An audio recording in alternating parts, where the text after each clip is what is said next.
You already know what time it is. We in the business of hurt.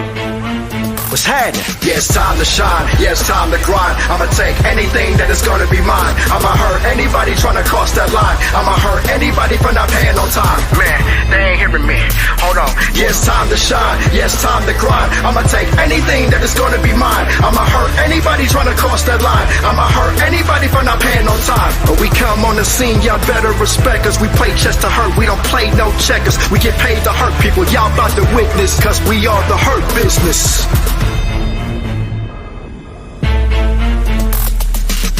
Yeah, you already know who's coming. If you're scared to get hurt, you better start running. Run up, get done up with a spear like Lashley. Get balled up like MVP, don't at me. Either pay dirt, cause it's all about Benjamin. Upgrade to platinum, thank God for excellence. Don't make Alexander check y'all with a lumbar. Might as well tap out a submission, on bar. Wait a minute, rewind that back. Don't make Alexander check y'all with a lumbar. Might as well tap out a submission, on bar. Or get locked in a hurt lock, get jacked up. Wanna do business with us? Nah, back up. This is grown business, we will hurt you with our suits on. Put the work in to tend to be very hands-on. Pay us and go let the losers keep losing. All I gotta say is business is booming. Yeah, it's time to shine. Yeah, it's time to grind. I'ma take anything that is gonna be mine. I'ma hurt anybody trying to cross that line. I'ma hurt anybody for not paying on time. Man, they ain't hearing me.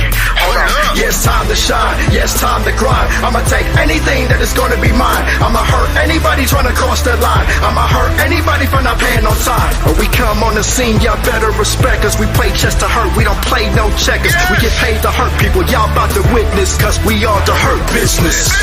I try to hurt lock till his heart stop. Super kick to the face, then his head pop. I be the MVP, people envy me. I got a spirit waiting for my enemy. Yeah. All the belts we taking, these chicks see the money we making. Get the big bag, the odds been mad. Put your body in Lashley chin bag. Snatch up gold, smack up foes. Handsome, we fresh head to toe.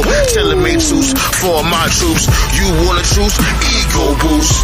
My job's to hurt people, you're feeble. Get jackknife like Diesel. Full Nelson, break both arms. Use them as my good luck charm. Wine and cheese at Trattorias. Wash you up in my arena. Fold you up just like a pizza. Yeah, it's time to shine. Yeah, it's time to grind. I'ma take anything that is gonna be mine. I'ma hurt anybody trying to cross that line. I'ma hurt anybody for not paying on time. Man, they ain't hearing me. Hold on. Yeah, it's time to shine. Yeah, it's time to grind. I'ma take anything that is gonna be mine. I'ma hurt anybody trying to cross that line. I'ma hurt anybody for not paying on time. But we come on the scene, y'all better respect us. We play chess to hurt, we don't play no checkers. We get paid to hurt people, y'all about to witness, cause we are the hurt business.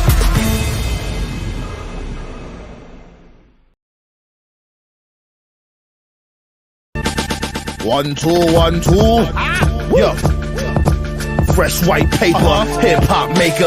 Blasting through the speakers, gonna disturb the neighbors. My mark on the bed, so you know she caught the vapors. Smoking that loud with the Hennessy chaser.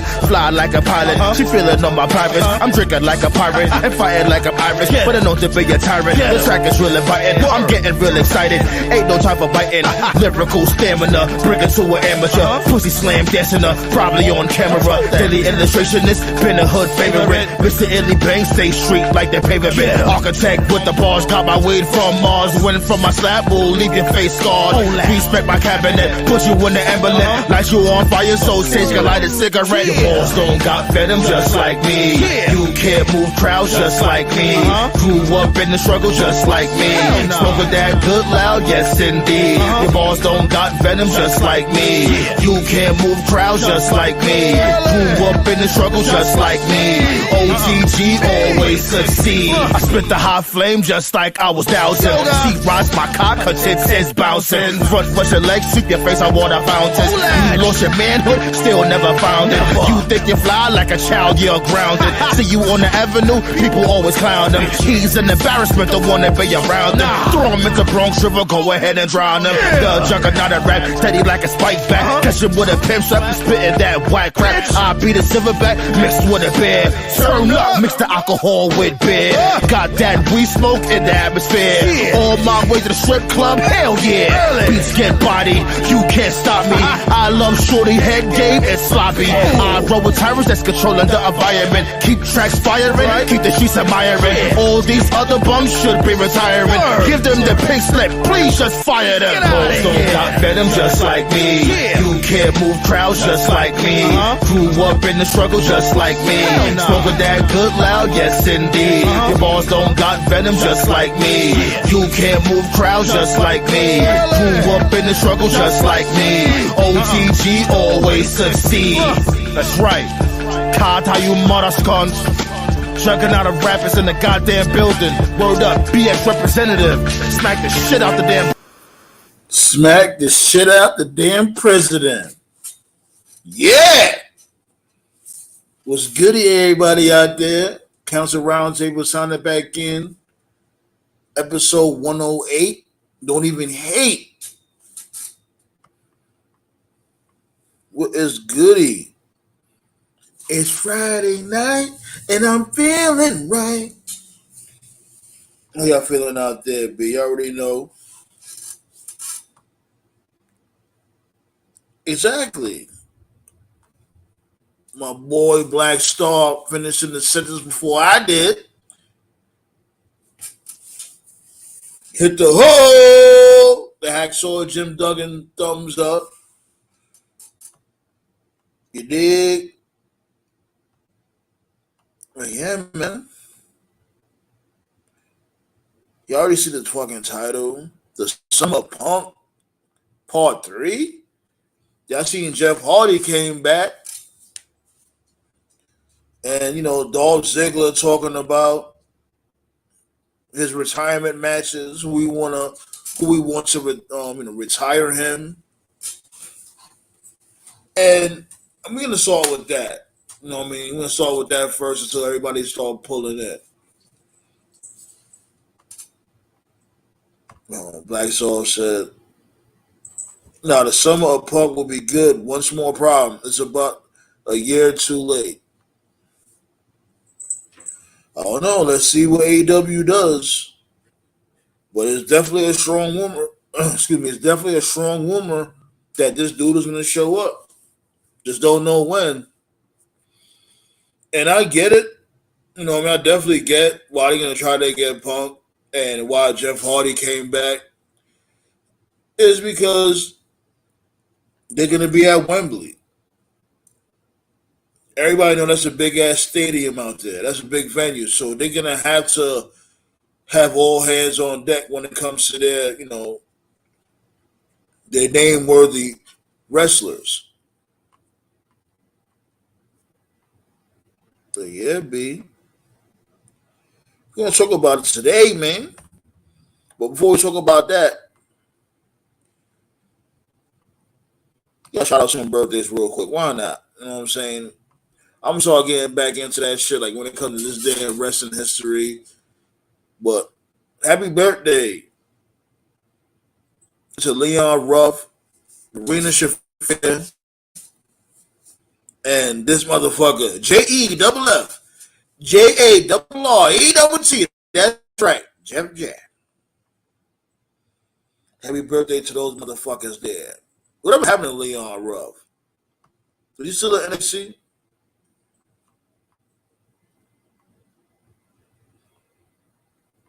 Shit, let me know that. And this day in wrestling history, in 1993, WCW holds its first ever event in New York City at the Paramount Theater and MSG, by the complex. In the main event, Sting beat Big Van Vader by DQ in a match with Vader's World Heavyweight Championship on the line. There y'all go, B. This day in wrestling history. Sting beat Vader, but not for the belt. On some real shit, I don't even remember that even happening. I don't remember Sting beating Vader for not for the belt, but Sting beating Vader in New York. Never knew about that in 93. But anyway, Right there. Let's talk about it. And you already know this show is brought to you by Hot Pockets. I just had me some damn Hot Pockets the other day. I got me the Pizza Pockets, Pizza Hot Pockets. You know what I mean? Like, you got to be careful, though, because after you take it out the microwave, the cheese is real hot. So you got to, got to be careful with that cheese. It will burn your tongue, burn your bottom lip, maybe burn the roof of your mouth. But it's oh so good. You know what I mean? You got all the different types of flavors of Hot Pockets. You got the pizza one. You got the chicken cheddar and broccoli. You got the meatball and parmigiana. You got the breakfast ones like the egg and cheese and ham one. There you go. You can take a pick when it comes to the Hot Pockets. You already know, B. Hot Pockets sponsor this damn hair.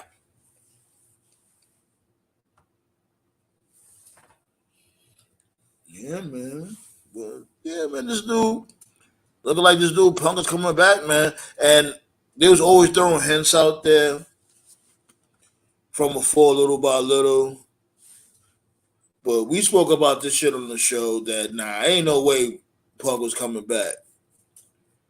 I was saying that Punk has to come back now because it's like they keep on throwing shade at this dude, the Elite. The Elite kept on doing shit like when it comes to them being in the ring, or when MJF was doing his damn his scrum and he had the pickles, try to mimic what this dude CM Punk was doing when he had the muffins that from that bakery. And people always call CM Punk a bad guy, but look what he did with that bakery. He gave that bakery a lot of business. There's 5 people in the building. That's what I'm talking about. It should be 5 likes, though. You know what I mean? Before I open up the floodgates, let's get those likes up. Definitely appreciate that. You know what I mean? 5 thumbs ain't bad. That's an easy feat. We normally do way better than that. Let's see if we can do that real quick. I see y'all. This dude Nate looking mad animated back there. I see you too, Black Star.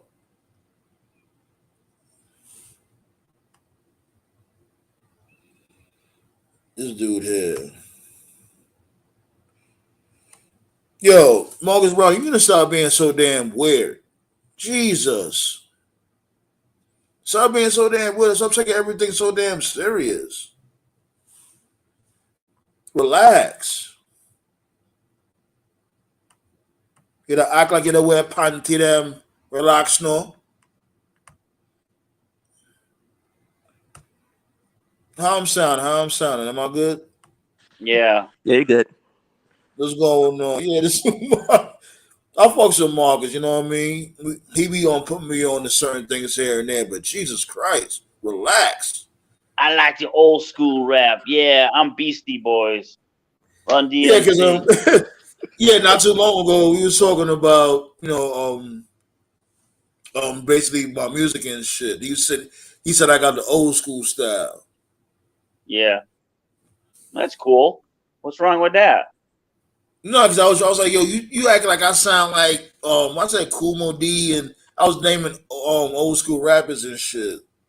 Yeah, and that's what he was like. He said, I wasn't trying to insult you. My dude, I never said you was. I was fucking with you. Like, damn. I have very thick skin. As long as motherfuckers don't be on no real disrespectful shit, like, please, I could take a joke. You know what I mean? But he wasn't trying to joke per se. He was just saying that's. I don't think I sound old school. I ain't gonna lie. Like, it's whatever. Hey, what's going on, y'all? We ain't to talk about my rap skill. We should have talked about the old fashioned wrestling and CM Punk and Dolph Ziggler and shit. What's up there? I'm just laughing my ass off because you said you have thick skin. I was about to say I got a thick foreskin. I wasn't circumcised. Yeah, I'm about to get you up out of here saying that shit. I knew it. Fucking God. TMI like a motherfucker. Oh shit! I know. Anyways, so he's coming back. I'm telling you, May 3rd. Mark it down. He's coming back. Not the Chicago show. Ugh. Bunch of marks. That sounds about right. Yeah, they got to sell tickets on May 5th. What's the best thing to do? Bring back Punk 2 days earlier. There you go. Sold. And like I was saying before, I pulled up. I get it. You know what I mean? Because they gotta fill those seats up in Wembley. I was telling Marcus that also, like when it came like Jeff Hardy and shit. Like, you know, I don't agree on Jeff Hardy being back, but I understand business is business. You got to fill up those seats. They got 50,000 people signed up for the pre-sale, basically, for tickets. So you multiply that by 2, it's sold out already, pretty much, if everybody bought 2 tickets. So it's ridiculous. So. Yes, business is business, you know. It's always a matter of time till Hardy disappoints again. No, I know. Hopefully he doesn't mess up. He's going to. Well, that's some real shit. Fuck him. I just get it. You know, business is business. Like, and I think, I'm not gonna lie, I won't be surprised if Tony Khan doesn't give a fuck if he fucks up afterwards. No. As long as they able to fill that quota at Wembley, it's whatever after that. Can he travel to Europe? I don't know. I remember he was on probation. I remember back when he was in TNA, he couldn't travel before because of something's probation. So I think he's fine. Like, isn't it for a felony? I don't remember. I think it was DUI. I don't know if he had possession of drugs. I don't even know. Well, the last time? Yeah, or a couple of years ago. Something like 4 or 5 years ago. He wasn't allowed to travel to like Europe or something. So I don't know. But whatever. We'll see. It might be. He might be off of probation, so he might be fine. Because, people got to remember, it's been a long time since he left the country, and then how long has it been since he left AEW? It's been like over a year, wasn't it? Something like that, yeah. Give or take. Yeah, like, you know, it's been a long time since he wasn't around. Like, I don't trust him. I don't give a fuck. I really don't. I'm over Jeff Hardy, but like I said from before, I understand because, like, let's really be real. Like, Matt Hardy being in the fucking firm don't make no damn sense whatsoever. That's number one. So number two, like, you know, this dude, Tony Khan signed these guys, so he got to try to make his investment back. Yeah. I'm more interested in seeing if Edge comes to AEW after his contract runs out and joins up with Christian. Yeah, people were talking about that too. Either WWE or AEW. And his contract ends right before the Forbidden Door pay-per-view and the Wembley Stadium thing too. So I would rather them than WWE, tell you the truth, because AEW style is, when it comes to their the action, like the in-ring work, it's dangerous. Yeah. It's hectic. That's what it is. But if he has like 1 or 2 matches, it would be cool. He doesn't have to wrestle a full schedule. What, Black Soul? What you were saying? I said that their style is hectic. Like, it's very, very fast paced. Yeah, it's more of like for the younger wrestlers. God, I'm still laughing at mine. You do got a point, Marcus Brown. He's saying that Edge is a WWE lifer. You do got a point, but man, look, we've seen crazier things happen. There's been plenty of times we thought a wrestler was a lifer somewhere. Look at AJ Styles. We thought AJ Styles was gonna never leave TNA. Look what happened with him. Well, you gotta get that money. Some way, somehow, fuck that. You gotta get that bag. Trust and believe. If they could have afforded AJ Styles, he would have stayed. He just couldn't afford him. Yeah, he's got 5 kids and a wife. Jesus. Did he fuck that up? Gotta get that money. He was their Sting. He was their franchise player, and he didn't pay him like a franchise player. No, there was only one franchise, Shane Douglas. He sucked.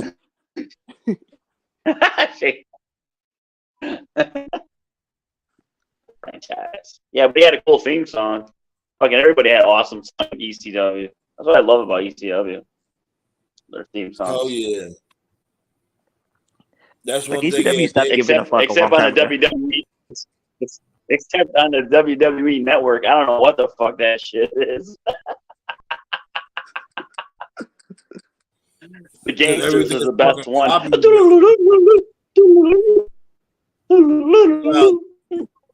the shit that killed me is Booker T shit on the network. They play some real generic shit on Booker T's entrance. Oh, do they? But can't you just do the instrumental? It's very generic. They play some real generic instrumental. It's like like I'm talking about like ECW. Like, can't you just do the instrumental? But when it comes to ECW, for one thing, they're definitely not playing Into the Sandman from Metallica. They don't play that. They play some real generic shit for that dude Sandman. All of it, they play Tommy Dreamer's music. No. Hell no. They play Taz's music. They play Taz's music on ECW. Yeah, Taz was generic. He had like a generic theme. It wasn't like a known artist. So, but I don't know. RVD one was fucking hilarious too. Like bongo drums. But no, the Gangsters is the best one. I'm like, what the hell was this? First time I heard it, I almost laughing.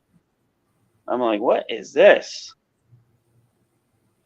Did I? Yeah, I didn't even show y'all that. I didn't show you on this shit, Nate. I don't think I did. I sent y'all that video. What? Right, the Ryback. Yeah, I did show you that shit, right? Yeah. I said, what a clown. That guy's a clown. Fucking clown. Like I said, he's on the same crack. Anybody can dream. I'd rather see rye bread sandwiches than that fucking guy. And I hate rye bread. Fuck Ryback. Shit. And then, did you read the caption? Basically said that he was blackballed for no reason. I'm like, what do you mean? You did this shit to yourself. Dude, you almost broke CM Punk's hip. Blackballed. You sucked. What CM Punk said? CM Punk said, either you don't know what you're doing or you just that stupid. Yeah, exactly. Ryback said, yeah, you're right. I'm stupid. I'm a dumbass. Stupid. Which way did he go? He was like, yo, Punk. Punk was like, yo, I told him, can you stop doing that, please? Can you just stop doing it? Okay. And then he was still doing it anyway. He was like, either you're dumb or you just don't know what the fuck you're doing. You're right. I'm a dumbass.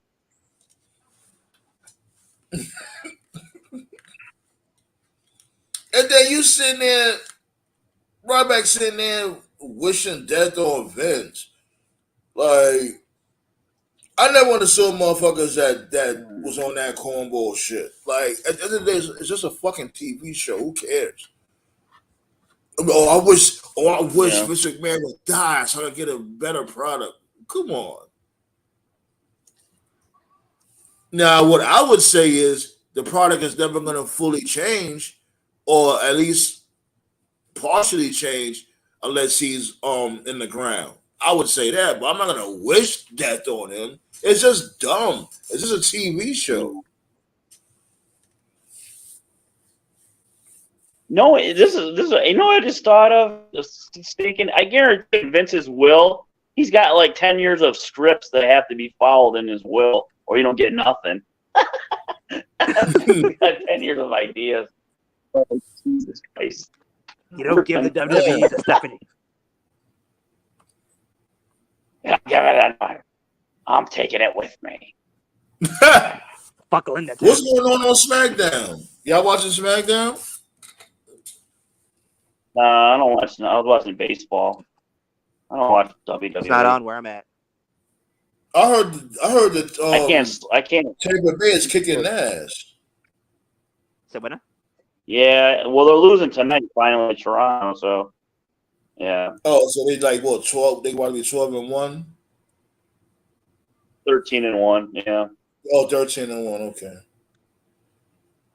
Yeah. Virgo, It's still early in the season. They played nobody. The same people wishing Vince lies. The same people wishing Reigns to catch leukemia because they hate him so much. Yeah, like you got a point. No, I like the Roman Reigns heel character, but I just didn't like how WWE forced him down our throat so many times to try to get him over. That was my big issue. They should have made him heel to start with. There was, but I hate what this dude Marcus Brown saying. Like motherfuckers is really on that type of time. I wouldn't be surprised if they was on that type of time, trying to wish him just go away. Like this motherfucker like, oh, I wish you get hurt. Why don't somebody just get him hurt so they could be like, damn, it's just a TV show. But didn't you say that you should only be that COVID? Go ahead, Black Saw. Go ahead. But Toph, go ahead. That COVID saved Roman. Yeah, Toph did say that. Yeah, he did. Like it was absolutely right. That saved his ass. Yeah. Yeah. I mean, people wishing death. I don't remember how he explained it. I can't vouch for that, but I definitely remember him saying that it did. And from what I'm understanding is that, maybe he was talking about when he showed up, it was just the right time because I don't know. I can't but I do remember him saying that.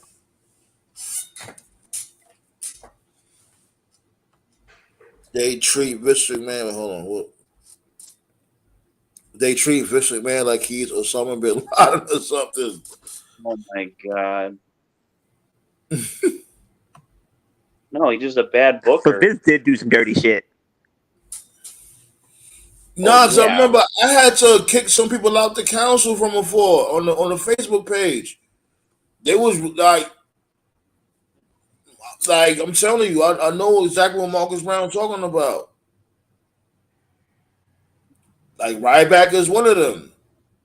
Talking about wishing death on this dude. Like, come on, my dude.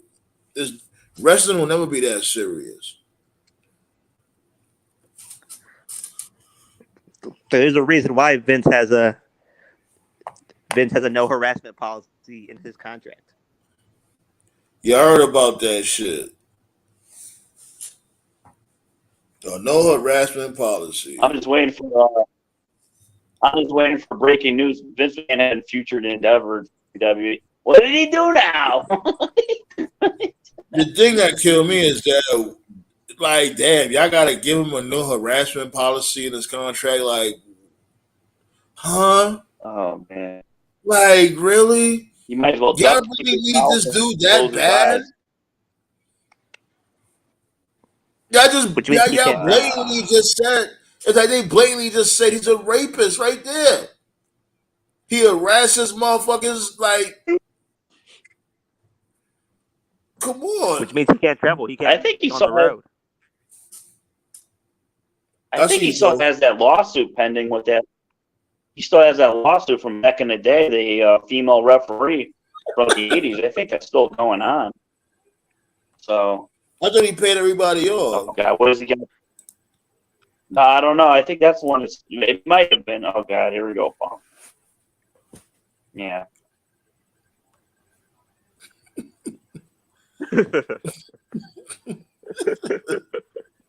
Looks like Punk saw Linda McMahon naked or something. What's that going on with Punk?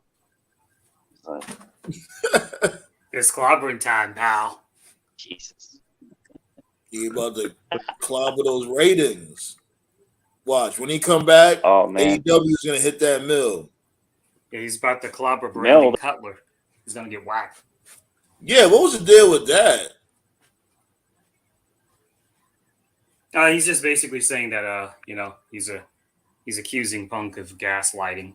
In many ways, I suppose it's true, but But that's I didn't understand AEW, that.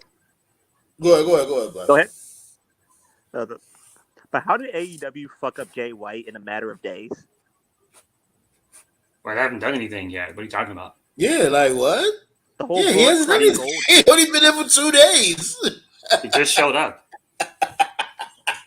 No, but that whole Bullet Club Gold bullshit. That's What not are you want to AEW. do? That's not AEW, man. That's fucking New Japan, bro. I've been just Bullet Club. Yeah, wait, chill. Wait, stop. You just said AEW fucked up Jay White already. He just literally just got there. Like, he just been there for 2 days. What was a week?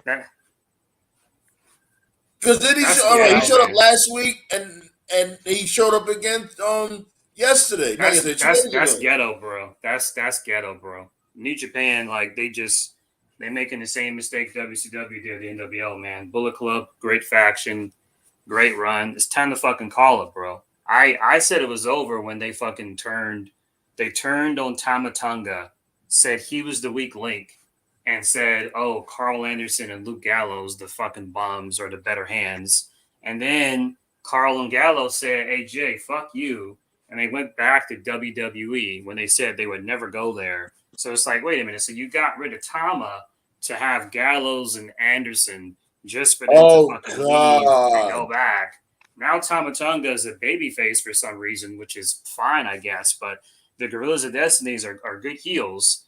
Then Jay loses to Eddie Kingston and Hikuleo. Everyone thinks, okay, he's going to go to WWE. Then he goes to AEW. So it's like, okay, well, Jay's gone. So at this point, all right, well, if you're going to have the Bullet Club still be a thing, I don't know. Why not have Kenta lead the group? Kenta's cool. Instead, they're doing this thing where David Finlay is the new leader. He's calling himself a rebel. Listen. All respect to David Finlay, great wrestler, but he hasn't done anything. Like every single leader of the Bullet Club, like they've done something. Like Prince Devitt, Kenny Omega, AJ. Yeah, they elevated the group. Like David's done nothing. David's done absolutely nothing.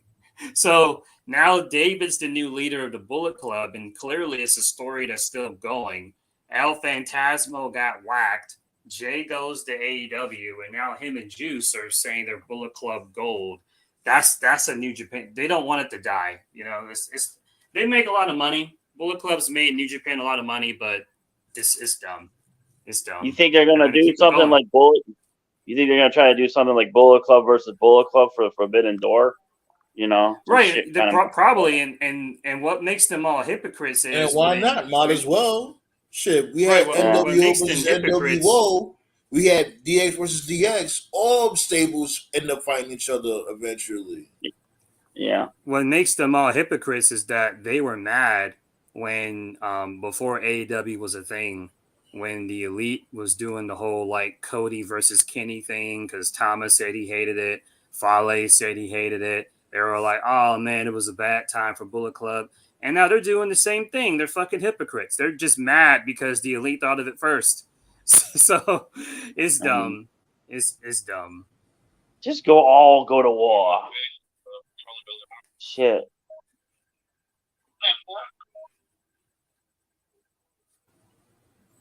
I'm gonna drop that link again.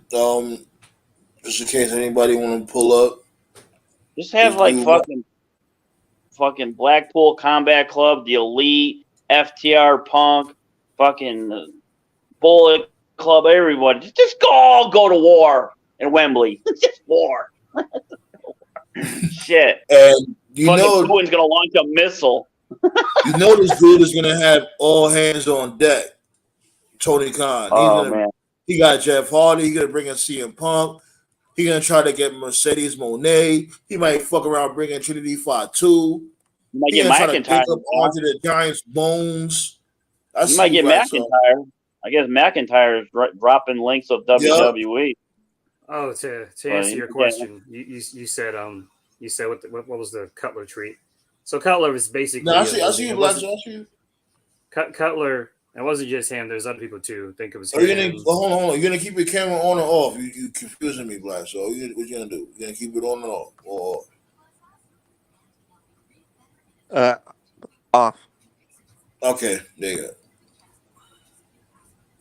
go. Go ahead, Yeah, to answer your question, it wasn't just Brennan Cutler. It was him, Ty Mello, a few others. Basically, they're accusing Punk of being a gaslighter. That's all it is. Most of their tweets have been deleted. I see where they're coming from because the reports are saying that Punk is open to working with the Elite. So, from their perspective, where that money at? Punk, like, I ain't stupid. I got bills to pay. Yeah, so from their perspective, it's like, oh, you're open to work with them now to make him look like he's the one that's not being difficult. It's the, you know what I mean? Like, that's why they're calling him a gaslighter. So I get where they're coming from. So Marcus Brown said, shit about Cutler. I understand what Black Shaw is saying. The Bullet Club at AEW looks out of place. Who the fuck had any history with the team in that type of club team? Only Jay White is the original. Jay White ain't no damn original. The original is Prince Devitt, Anderson, and Gallows. Yeah, Prince Devitt. That's the original. Mm-hmm. That Bullet Club to me ran too long. I agree. You know what I'm saying? It's like when you say the Bullet Club got more oversaturated than NWO. No, I would say so. It's getting there. It's getting there. It hasn't gone that far. Yeah, no. I'll tell you another thing. Speaking of the NWO, though, the Bloodlines at that point too. They got to turn the channel heat for me right now. Yeah. Shit, man, can you imagine Evolution having like Triple H, Randy Orton, R-Truth, and like Akira Tozawa? That would be a total bitch. That's how AEW got the new Bullet Club formation right now. It doesn't make sense. First of all, that is a random as hell Evolution stable. Triple H, Randy R-Truth, and Akira Tozawa. Wow. That's very unique. As long as depends on which version of Truth. It could have worked. Yeah. If it's a Confederate soldier R-Truth, I'll take that. I can't even see R-Truth in a suit.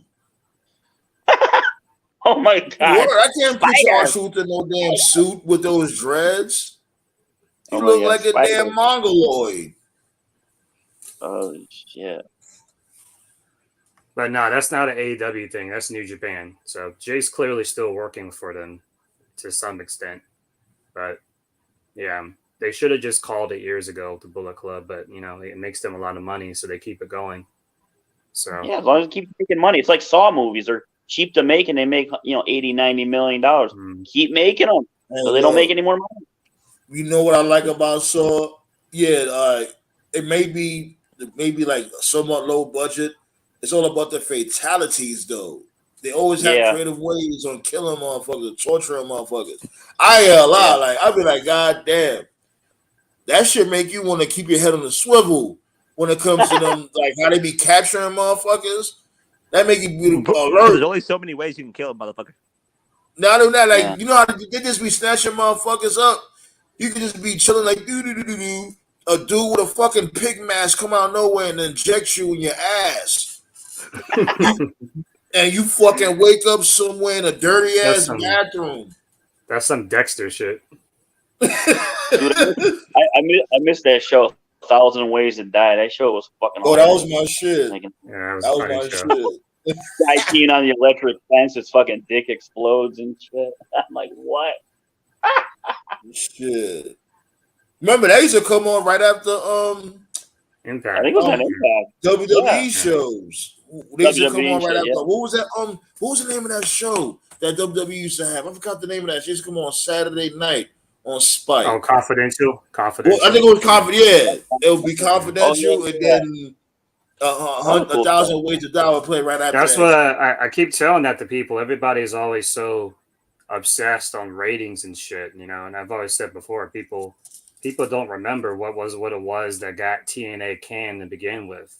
When TNA was first on Spike, you know, they was good numbers for Spike. You know, they was getting about 1 million, 1.2 million, 1.3 on a good basis. But wasn't it but Dixie hiring Vince Russo again? That was the reason. Yeah, she hired Vince Russo. Yeah, she hired him. Yeah. Because they didn't want to. Spike didn't want to fuck with Russo. Right. She hired Russo without them even knowing, and they couldn't trust them. So they let that was the death knell. But what also hurt them, and what people don't remember is, I mean, we can sit here and laugh about it all you want, but Spike had other shows that were drawing as good as Impact or better, like 1,000 Ways to Die, Cops, The Ultimate Fighter, Rescue, Ultimate Fighter. They had other shit, and so like when they first got TNA, they was bringing in good numbers, but then all of a sudden Spike was like, you know, Dixie, we got other shows that draw just about the same as your show, if not better. So they kind of put Dixie on the spot, and they was like, what else you got? What else you got? And that's what got them canned. So at the end of the day, like, we can sit here and be like, LOL TNA. At the end of the day, ratings aside, good or bad, what matters most is the network happy? If they're happy, it doesn't matter how high or how low. Like, they'll. Well, hold on. You just said right there, ratings do matter, because you just said right there they was getting the same type of ratings or even better. Yeah. What I'm saying is the network, though. The network. So if the network is happy with the ratings, then you're good. So we as fans could say, oh, it should be higher or it should be lower. It doesn't matter what we think. It's what the network thinks. But at the end of the day, the ratings matter. That's what I'm saying. Again, the ratings, it matters. Yeah, they do matter to the network. So, for instance, we can sit here and we can talk about, man, fucking Raw. What happened? They used to get 6.7, 7.5. Yeah, they used to. But the reality is, shit or not, Raw still brings the biggest number for USA Network. Now, that could be a sign of just how far USA Network has fallen, which is true, because USA Network used to have a lot of good shows back in the day. It doesn't anymore. The bottom line is nothing else on USA Network brings in the numbers that that Raw brings in. So Raw could get a fucking 0.9, doesn't matter. It's still better than everything else on the network. So that's what matters. Is the network happy? If they're happy, you're good. If they're not what about happy, Fox though? Fox is different because Fox has like sports and shit. You know, they have like football games, they have like NASCAR and stuff like that. So SmackDown's not the highest rated show at all on Fox, but SmackDown's not doing dog shit in the numbers to the point where Fox is like, hey, you know, we got to renegotiate shit. So Fox is okay. And as far as AEW, they're not re-upping though. Yeah, they're not. They're probably going to move somewhere else.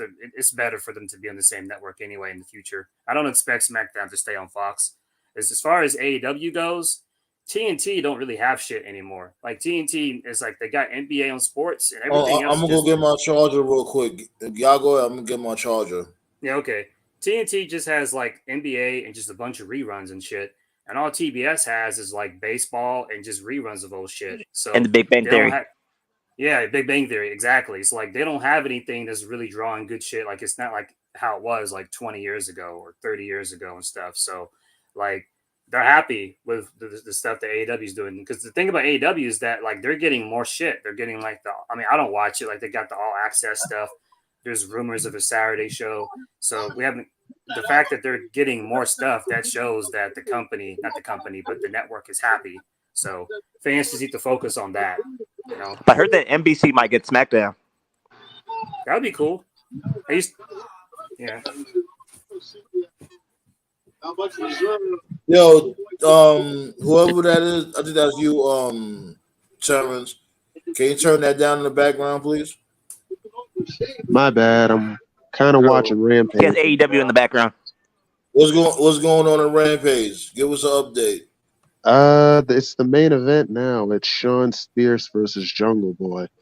Good Lord. Sean Spears still got a job? Sean Spears is back.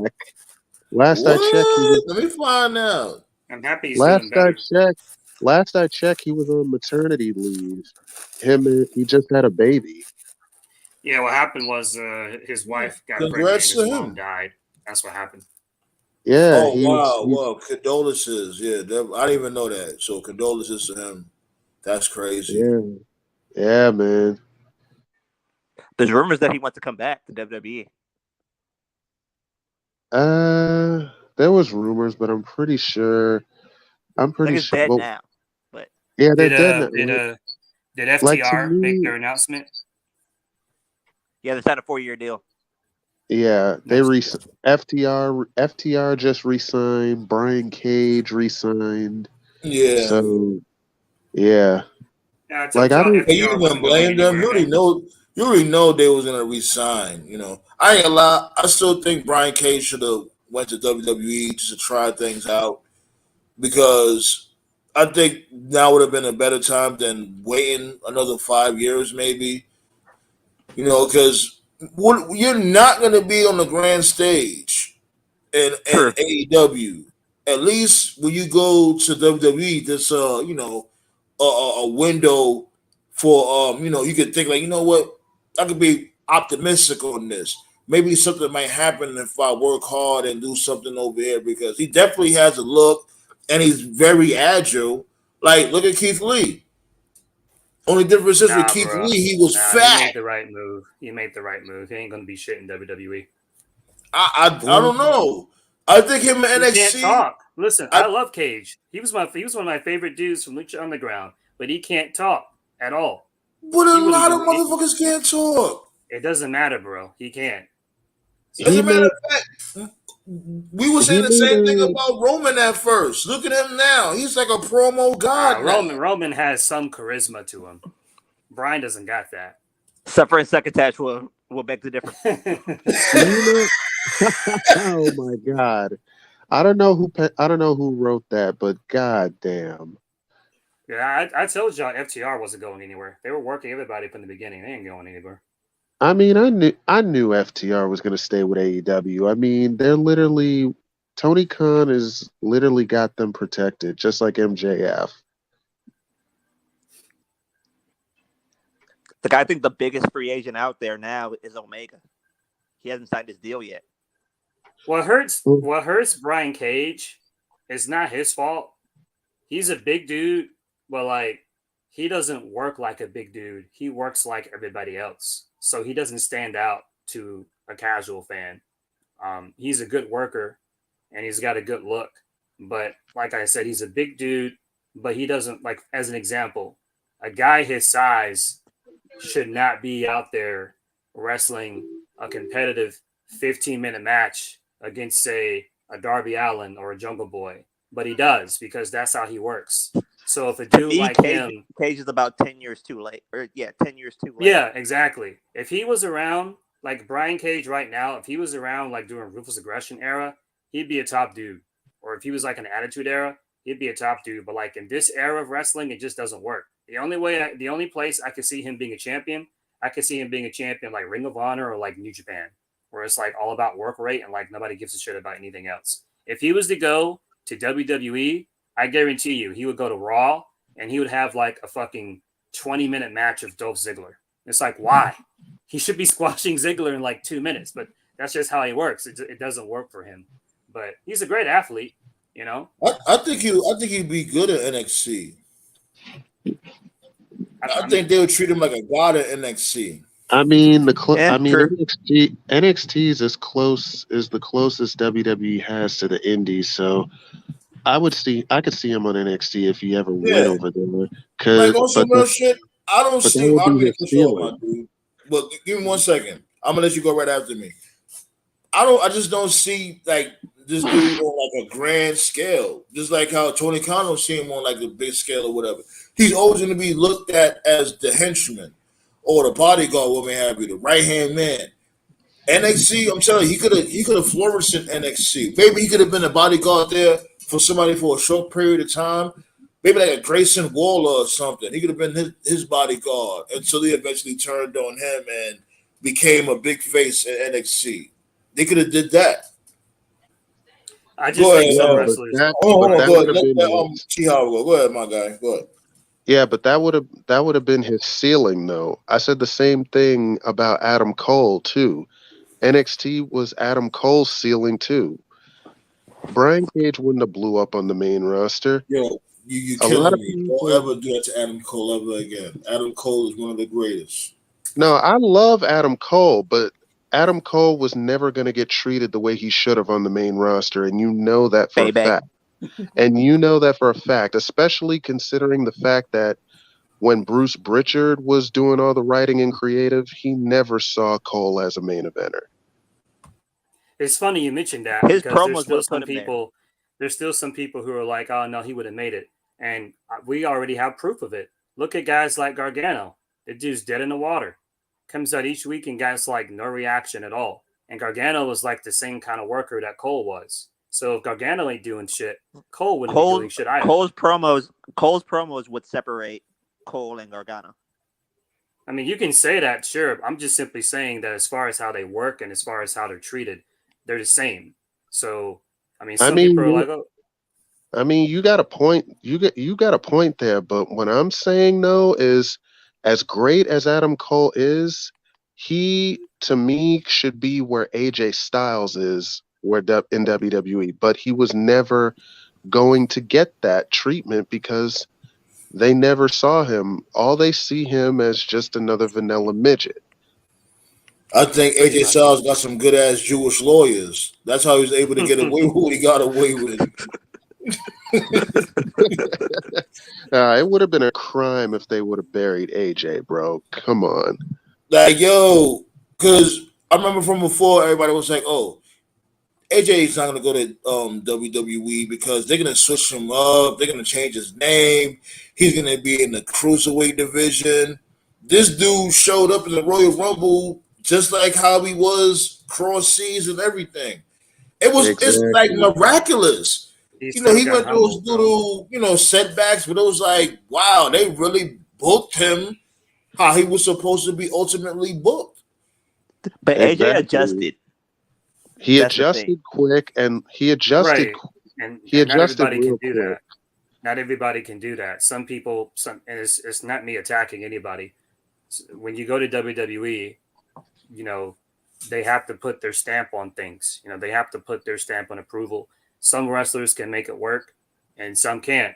I always give them shit, but I'm not even trying to give them shit. An example of a person who can't make it work is Karrion Kross. All right, Ned. I'm sorry to hear that, my dude. Like that does suck, my guy. Nate said his connection is fucking with him. I don't know if you can see the comment. Yeah, I see it.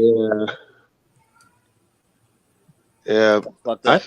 I kind of feel bad for Karrion Kross though, going off of what you said, because I'm a big fan of Kross's. Honestly, I love Shinsuke might be good.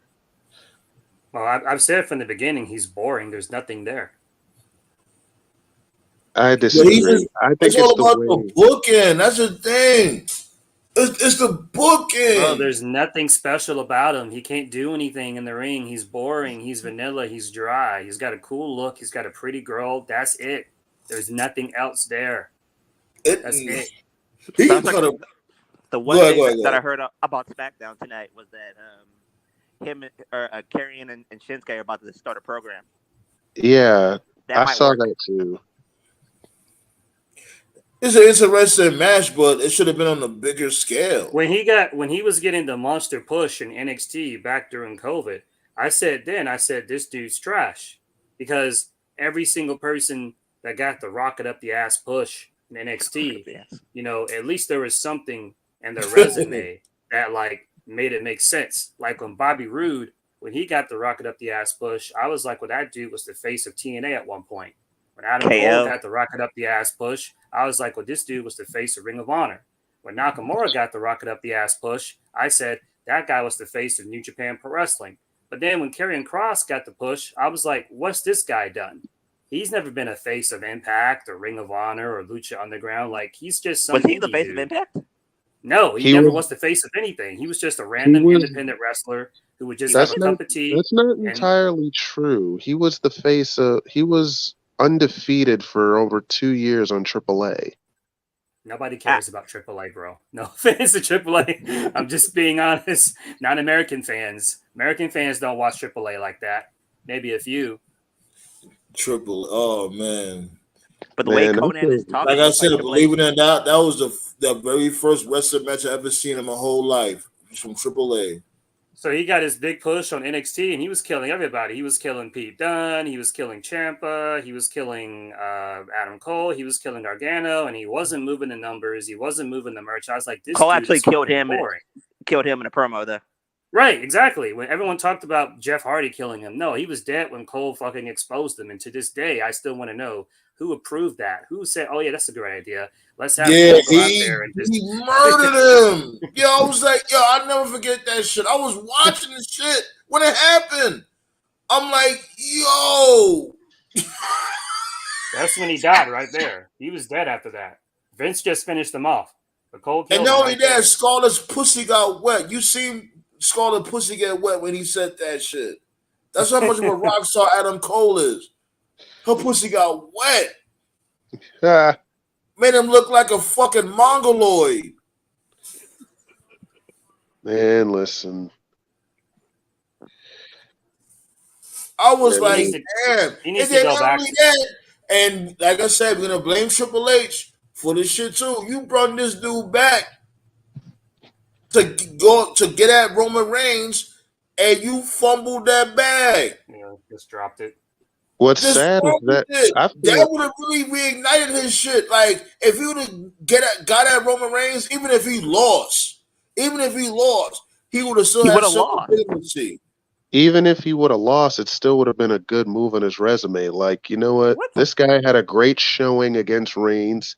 Maybe we could start taking him a little bit seriously, but it never happened. And that's on Triple H. You can't blame Vince for that. All respect to him. I ain't trying to talk shit. He's not good enough to be in a big promotion. He needs to be at a smaller place like Impact or MLW. Let him cook. Let him work on his craft. Yeah, let him go there. And then after like maybe 2 years or something, once he gets better, maybe he should reevaluate like a bigger stage. I think King Mike said it before on the show. He just said that some companies are just too big for certain wrestlers. WWE is too big for him. It's very clear at this point. You know, Cross was originally supposed to be going to AEW before Triple H re-signed him. Mm-hmm. Well, he wouldn't have worked in AEW either. And again, I'm not being negative. That would have been worse. Yeah. Yeah. Would have went back to the same. In my opinion, I don't think AEW is a long-term wrestling company. WCW was more of a competition than WWE, and they didn't last longer than 10 years. AEW will be on Access TV on YouTube by 2027. First of all, AEW is not a sports entertainment company, Marcus Brown. So of course they're not legitimate. And that's the thing. Why would you want AEW to die? Exactly. Nah, that's not it. I always said that what AEW needs is new leadership. If Tony Khan's going to keep doing what he's doing, they do need new leadership. And I'm not going to say, oh, they need to fire Tony Khan. No, he's needed too. Who's going to take that role? It's all about building that new wrestling boom. That's what. If you a real wrestling fan, it's all about building that wrestling boom where everybody can eat. Like all that shit trickles down. All that shit trickles down. Like the more wrestling that's out there that's popping, this show could get popping more too.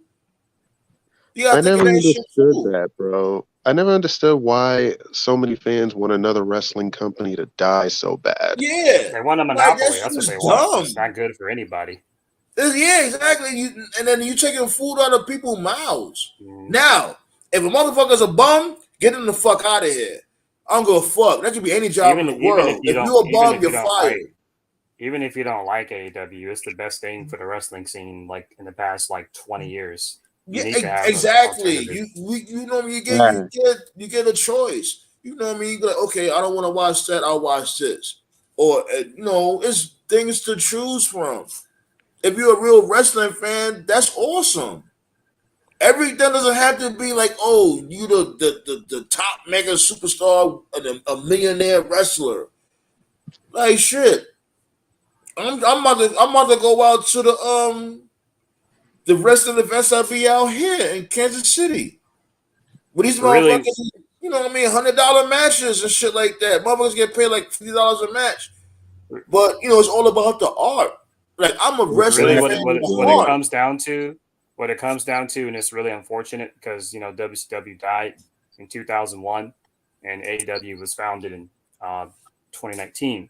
So you got like an almost 20-year period of wrestling fans who were born in that period of like they were born into a wrestling world where it's just WWE and nothing else as far as the mainstream is concerned.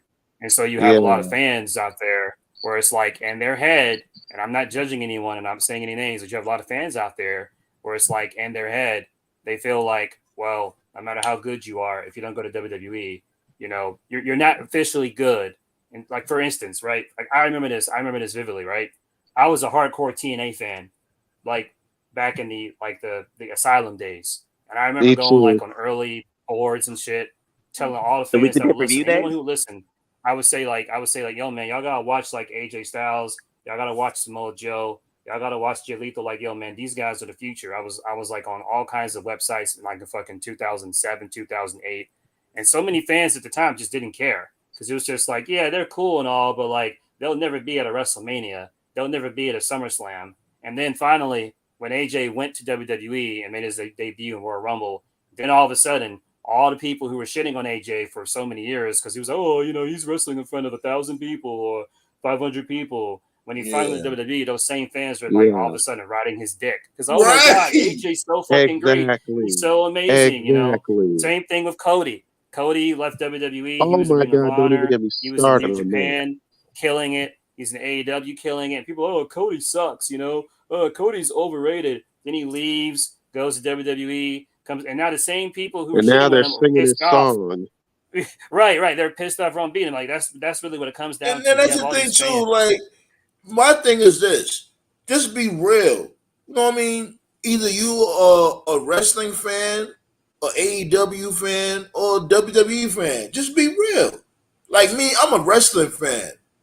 You know what I mean? I don't care about going to like those indie circuits or whatever to watch these motherfuckers fight in a gym and shit like that. You know what I'm saying? That's where the hunger comes from. I'll go there. I've been there. I've been to WWE events. The only event I've ever been to was a WCW event. But I went to WWE, WWF, AEW, all that shit. And ECW. I never been to an ECW event. But all of that, like I've been to that, like it's all about appreciating the art. A lot of motherfuckers just sit there and say, "Oh, I'm a wrestling fan," but the only thing you watch is WWE. Yeah, or AEW. That's what you watch. You're not a wrestling fan. You only watch two fucking companies. Exactly, bro. I can't stand that. Like, you only watch two companies. Like, and just like you, I'm a wrestling fan. I've been to multiple shows. In fact, the last show I went to was a House of Glory show. Say what? I went to a House of Glory show, man. What's that? Here we go. Oh boy. House of Glory is an independent wrestling show. They do Are you serious, Max? You don't know about House of Glory? Bruh. Talk about the one in the church or No, the one in Queens. It's in Queens, New York. They do show. For you. The Briscoes.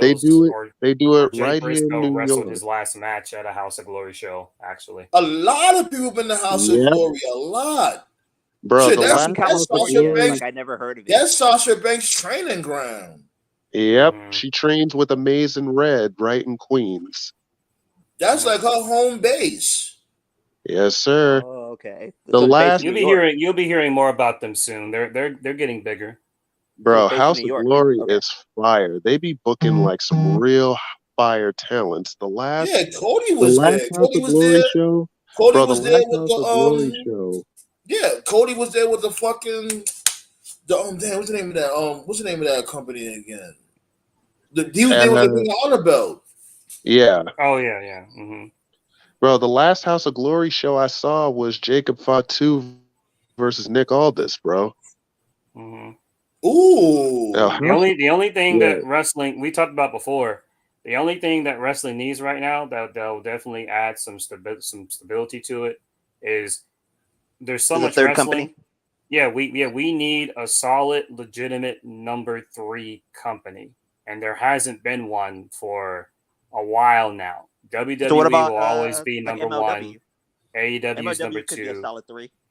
I think MLW could be a solid 3 if they got their shit together. I absolutely think they could be And number going back 3. to what I was saying about ratings mattering and shit like that. Because if ratings didn't matter like that, MLW, especially MLW or Impact, would have been on another channel by now. Especially MLW. Excuse me. What's on TNN or TNT? Mm-hmm. Right now, these motherfuckers on TNT, right? No, they're on Yeah. TBS now. Who? AEW's on yeah. So TBS. yeah, Yeah, TBS. Basically Turner. They could have picked up MLW by now if ratings didn't matter, because they definitely Right got a now, following. yeah. Right now, it's been this way since like 2019. It's WWE number 1, AEW number 2, and it's just been everybody else just fighting for scraps. There isn't a solid number Put They're them on 3. Spike. basically Ratings Spike fighting. doesn't have matter, anything They're so going on. basically ratings everybody else really is matter. fighting for number 3. Mm-hmm. Like put them on Spike. To me, that's what really killed But Impact right there. Spike don't exist no more though. Paramount, Nope. whatever the fuck. Yeah, that's what really killed Impact, TNA, or whatever. Because the reality When they is lost Spike TV, perception is reality. And in the 2000s, the mid 2000s, let me be more modest.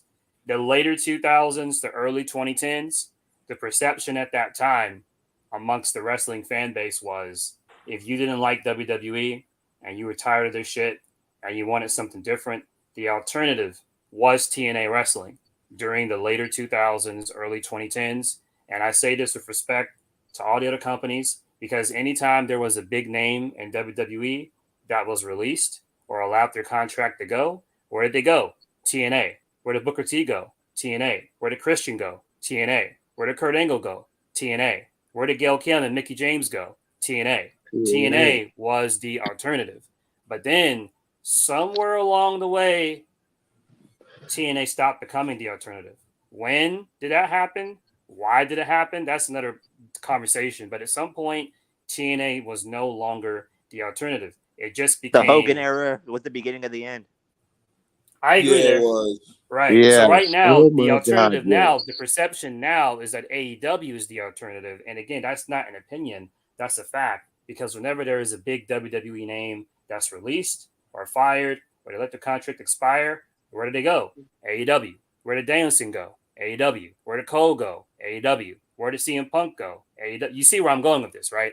So Yeah. Yeah. AEW, if they're the alternative, then if AEW is the new alternative, then what does that make Impact? They don't know. They don't really have an identity. Impact's just there. And then to make it worse, they're on Access TV and nobody really watches Access TV because nobody has Access TV. So that's what Let really me killed get you up out TNA. of here, Marcus Brown. Since Adam Cole wouldn't be where AJ Styles is. Yes, he would, because let's really be real. In WWE, they just looked at this dude Adam Cole and was like, "Oh, I don't care how good he wrestles and how good he talks on the mic. He's nothing but a little midget punk, and I will never push him." But hold on, let me Exactly. finish. Adam Cole wouldn't be where AJ Styles at. He's skinny. What? He's skinny as fuck. It's unrealistic. At least Styles has muscle mass. A wrestler has to have muscle mass to be worthy of world championship opportunity. No offense, Marcus Brown, but I'm gonna tell you where that logic doesn't apply because WWE has had multiple guys win world titles that don't have muscle mass whatsoever. HBK, Bret Hart. Right. Exactly. So it's not unrealistic for a guy who's not built like fucking Brock Lesnar to be a world champion. Fucking Rey Mysterio. Rey Mysterio was a fucking shrimp. Daniel Bryan. Eddie Guerrero, All I can and really he was say my about Adam favorite title Cole change. is I don't think he would have been he's a better promo than Gargano. I think he would be in a better spot than Gargano, but he wouldn't be a main eventer. Absolutely not. No way. And Who, that's Adam the sad Cole? truth. Yeah, And that's if he the was on the sad main truth. roster, no way. Because on the And main if roster, Yeah, you on the main, yeah, say definitely on the main, yeah. yeah, on the because on the main main roster roster, right now, absolutely if you no. look at look at the heavy hitters, like because just think about this. And again, I'm not even trying to be mean. You got guys like Roman Reigns, Sheamus, Bobby Lashley, Gunther. Like And you those are know the what's a dudes you're funny gonna have. thing? A match between Roman Reigns and Adam Cole would be sick. What? Oh yeah, for sure. Absolutely. They would Those kill are the it. dudes. Those are the That'd be a dudes killer. he'd have to go through to like You know what to else get. would have been crazy? You know what else would have been crazy? If if WWE really wanted to play into history, they could have had Adam Cole fight Drew McIntyre for the title in the pandemic era. Well, apparently, it was actually Shawn Michaels. It was his idea when they debuted. Well, when he debuted, it was Shawn Michaels' idea to do the Undisputed Era. And again, this is Shawn Michaels now, so this really says a lot. Shawn Thanks for Michaels the wanted him to likes. do You it guys are because he awesome. felt Thank that you. Drew versus Cole wouldn't look Thanks for right. the cash out. Thank you. Oh Go ahead. yeah. Go ahead, No, Joe. but you Go ahead, so They, my bad. So they did. I gotta say, They did. I gotta give my shout outs and all that. So, Right. The Undisputed Era was Shawn Michaels' idea because if you go back at the debut, him, O'Reilly, and Fish, they jumped Drew. And the reason they did that was because Michaels thought that Drew versus Cole wasn't realistic. Michaels admitted that himself in an interview. And so that's why they did the Undisputed Era because he felt like, well, if two guys are with him, then he'll be more believable. And then Roddy joined them, so it was 4. So but that's the Michaels. the Undisputed Era was great though. And NXT. Hold on. Go ahead. Yo, Scott, you don't come in here with all that noise again, my guy. You killing me. Dude, I really want to know what the hell you smoking if you think Adam Cole versus Roman Reigns. Come on, you sound mad. Hold on, wait, stop. You doing the floor. What you saying now? C. Howard. I was just agreeing with what you were saying. Like the Undisputed Era was a good idea though. I mean, they were one of the best factions, not just in NXT but in WWE. Yeah, sure. So to me, a match with Adam Cole and Drew McIntyre off of storyline purposes, that would have hit.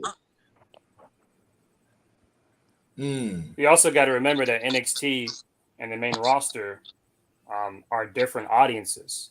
So had in a different timeline, so to speak, if Adam Cole and the Undisputed Era, if they went to the main roster, would a lot of those NXT fans, would they have followed them? Because if they did, then that would have made a difference. But if they didn't, then that also makes a difference. Because like I said, Gargano, he doesn't really get any reactions the few times he's on TV. Most NXT folks don't really get any reactions at all, really. Well, this is the thing about Gargano. After I'm gonna say this, and then I'm gonna let you go, Scott. All right. Like, here's the thing with Gargano. Like, Gargano, he's not really in the thick of anything. He hasn't really had no storylines to only thing he had was the shit with Miz, which is fucking dumb as hell. I don't even know why they even included him with that damn storyline. And look at Dexter Lumis. Even he's not doing shit because he's not involved in shit. But it's all about the booking. You know what I mean? Like, motherfuckers just can't just go out there and just fight and expect people to give a fuck about them. You know where WWE. Hold on, my dude. Hold on. I'm gonna let go ahead, Scott. What you were saying now from before? Let me talk about this midget Gargano. The only reason why people even spoke about him is because he did that amazing feud with Tommaso Ciampa, which was carried by Tommaso Ciampa. Gargano cannot cut a promo. He looks like a generic wrestler. And who the hell would take him serious in a main event? Well, shit. You seen him in the main event. Him and Cole was good. You seen him you said so yourself. Like, No. He got legitimacy off that rivalry because he was kicking ass in that main event. Not only against him, against Adam Cole, and against Aleister Black. He had great fights. Check this He out. also one They of his hid best his flaws matches was against Andrade. They hid his flaws in NXT. The dude couldn't talk. And I'm sorry, you can't cut a promo in main roster, you're not going to get a shot. Why you think Shinsuke Nakamura ain't doing nothing? The dude refuses to learn English. Do you know how many people on the main roster can't talk but got monster pushes? Thank you, yo. I always say that. Name a few. I always say that shit. Well, the two biggest ones, and to me, is always going to be Jack Swagger and Jinder Mahal. They couldn't talk, but they were both world champions. Another one is the Great Khali, and they made him the world champion. No, the only reason Cody wasn't a good promo. The only reason why they made the Great Khali champion is because, one, they had to put somebody on there, and it's a transitional champion because, for one, Edge got injured. So he was never in place of being champion. I don't care. It still happened. No. Exactly. No. Then Gargano's NXT championship was a fucking failure because he lost it right after. That's WWE, bro. I'm not gonna blame Gargano for that. And WWE is all about the chase. You know, once you win, they don't really care after that. It's all about the chase. That's not true because that's true because that's true. That's how it is in WWE. Doesn't know how to book. WWE doesn't know how to book face champions. We all know that. Yeah. WWE don't know how to book face champions. Well, other than John Cena, but they did that wrong. It was force fed. Yeah. Oh, please. So we gonna disrespect HBK? Fuck HBK. His championship. Damn. He's the one. He's actually the one of the worst WWE drawn champions of all time. He's not wrong there. He's telling the truth. Fallon was never a draw. He never was. A lot of Shawn Michaels fans don't want to hear that. He was not a draw. Great professional. He sucked. Great performer, but he didn't. And Big Daddy Cool. Big Daddy Cool sucked too. Nah, I'm not gonna shit on Shawn though because when he was champ, business wasn't good for WWF. So. Well, Diesel didn't make it any better either because he almost forced the company into bankruptcy with his title reign. Who? Diesel, Kevin Nash. Big Daddy Cool, yeah. Yeah, he held the title for a year and the company almost went under. Well, that was because Razor Ramon wasn't ready yet. Or he still had business was the shit in 95. It just was probably like one of the lowest times ever in wrestling. So but damn, I lost track. What I was about to say. Oh, so we're gonna disrespect Drew McIntyre's WWE. No, it's Drew McIntyre. He carried that belt on his back, and there was no audience. If he had an audience, his championship run would be a lot more memorable. Yeah, I ain't gonna lie. I feel you. Like, I agree. It's not only Drew McIntyre. Is like every single champion that held down the pandemic era, WWE is treating them like a wet newspaper right now. Except Bianca. Yeah. And Roman. But that was like the end of the pandemic. That was like you're right. Well, I think it was with Drew Bianca after she McIntyre loses the title, she'll never be in the title picture again. I think this is a longer plan. I think Bianca's gonna leave wrestling for a while, and she's gonna become a mother. The girl's 30 years old. I know those two kids that Montez Ford has is not by her, and you would think that she would want to be a wife and a parent. She has 2 years at best. I think there's a reason why she's getting pushed to the moon. I think WrestleMania will probably be the end for her. If not anything, they might make her hold on to that title for WrestleMania, and she will drop that title to either Rhea Ripley or somebody else. Let me ask you a question about that. Do you think that they're going to have like Bianca and Rhea do some type of unification match for both belts? No, I think that was just a tease for what's going to be the match next year. Yeah, that was just a tease. Remember, they teased Seth Rollins and Kofi Kingston the night right after. But I think Rhea is she's the future, and I think Bianca is going to take time because remember, I just realized the girl just turned 30. At some point, she going to want to have a family. Yep, she has 2 more years. You think 2? Yeah, 2. Yeah. Is that her contract, or is it, or that's when it becomes risky for women? I think a little bit of both. I don't know what her contract situation is, but I don't think, I've said it before, I don't think it was ever their plan to like make her a star. It just worked out that way, and they lucked out into it. Yeah, I thought she was a star from day one. Bianca Belair. Y'all were just so up Bianca Belair's ass. I mean, not Bianca Belair, Sasha Banks' ass. Y'all didn't even realize that y'all had a real homegrown star right there. Nah, Bianca was gonna be a star regardless. Like she had it. Everybody was just talking about Sasha Banks, who's a little brat. Hey, that brat did the best move. She did the best wrestling move that she ever did that nobody else even thought of doing or even had the balls of doing. What, go to New Japan and look absolutely tacky? It don't matter. She left her contract without owing WWE a penny. Good. Name one person that ever did that. But look here, WWE didn't care. They was like, look, we'll make another star. You do know that. And did they do that yet? How long has Sasha Banks been gone?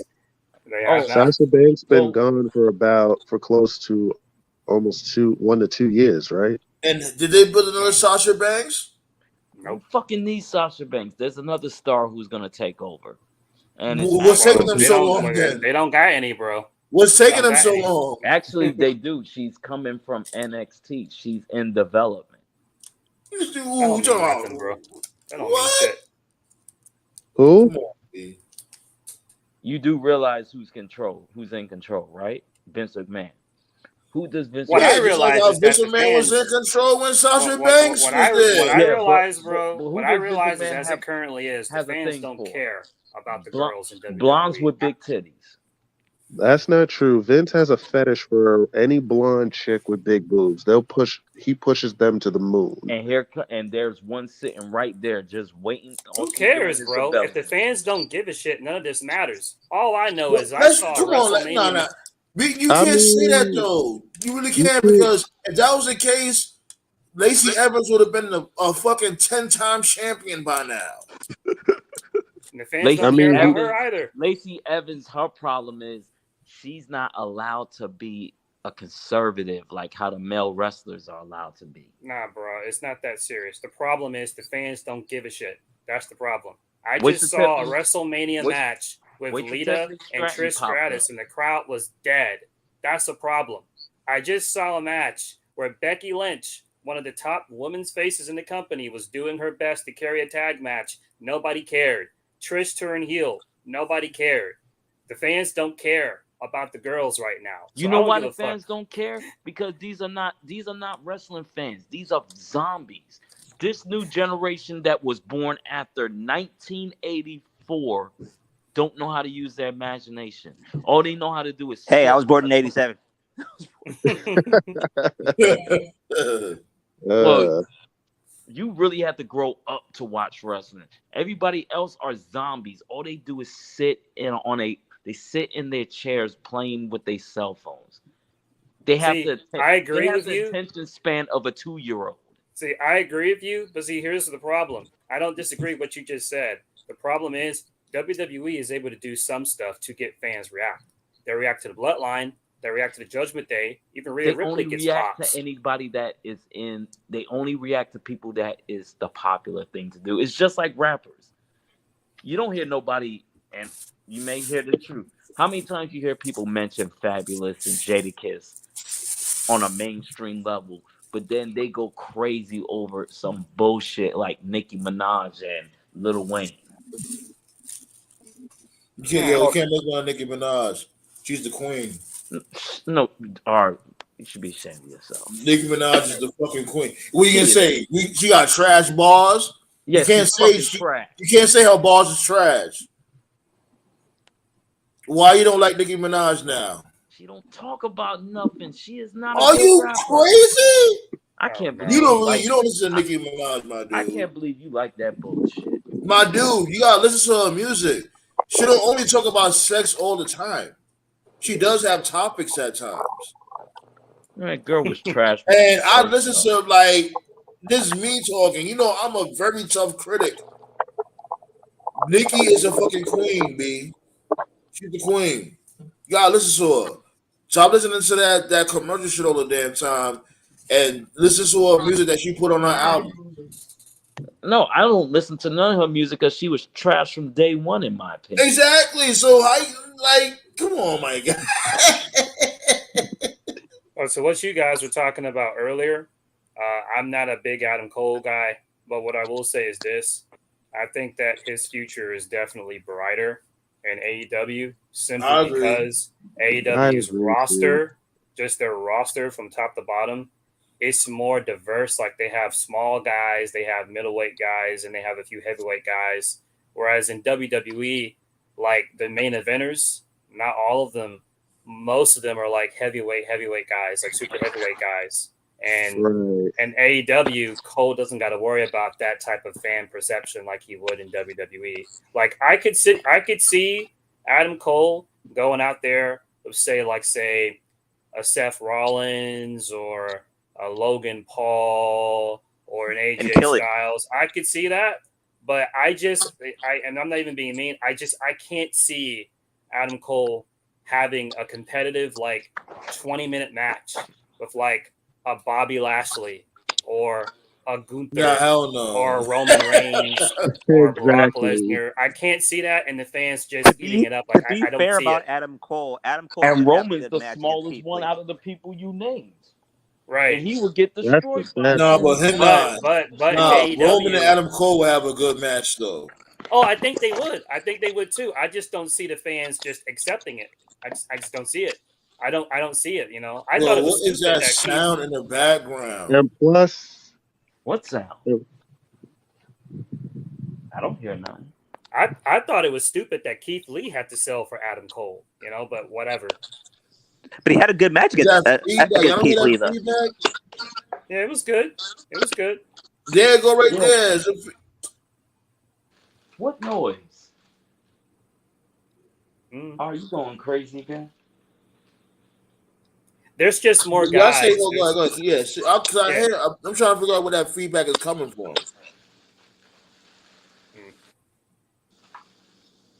There's just to me, there's more talents at a high main event level in AEW that I could see Adam Cole facing, and fans believe it. Like I could believably see Adam Cole have like a 20-minute match of Jon Moxley or Malachi Black. I don't think he would win, but I could see fans believing he could win in comparison to say like a Gunther or a Lashley or a Roman. That's just how I feel about it.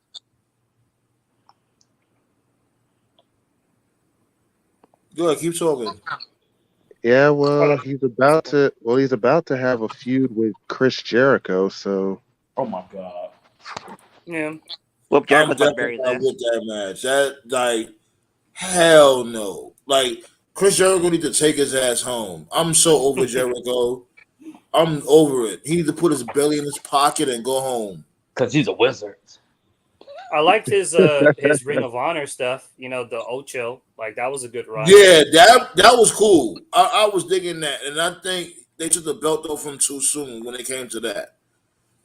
I was actually thinking those matches. I'm not sure if they should have gave it back to Claudio, to be honest with you. I agree. That's Tony Khan for you. Now Claudio's a heel. Start getting lit. I don't mind Claudio being a heel. I'm just saying I don't think he should have got the belt back. Would you put it on then? I can't take AEW serious when they made Keith Lee look like a wizard from Lord of the Rings. Apparently, it was his idea, from what I read. Are you serious? Yeah, Exactly. If that was, it was And his this is idea. I the hope same that stuff that honestly, I hope that wasn't. I really hope that wasn't Keith Lee's idea because if you wanted to turn into a wizard, then you should have been okay with the Bearcat gimmick. Then That's what I'm thinking. I'm like, you with can't be mad AEW. at being turned into a Bearcat on Yeah, WWE that's and what I'm then thinking. Like, turn into. because remember, Vince said the same thing. Oh, WWE officials said the same thing at that time. They was like, "Yo, that's Keith. That was Keith Lee's idea." Remember, they was saying that everybody blamed Vince. Yeah, so somebody's lying here. Was it Keith's idea or not? Because I don't see it. Well, here's the thing. There's a lot of times these wrestlers used to come up to Vince and say, "I got this idea," and he was like, "Oh hell no, that shit is stupid. The fuck wrong with you? No, come back, shit." But then when they go to AEW, they're like, "Oh, I'm gonna use them same ideas that Vince told me was stupid," and they look like fucking idiots.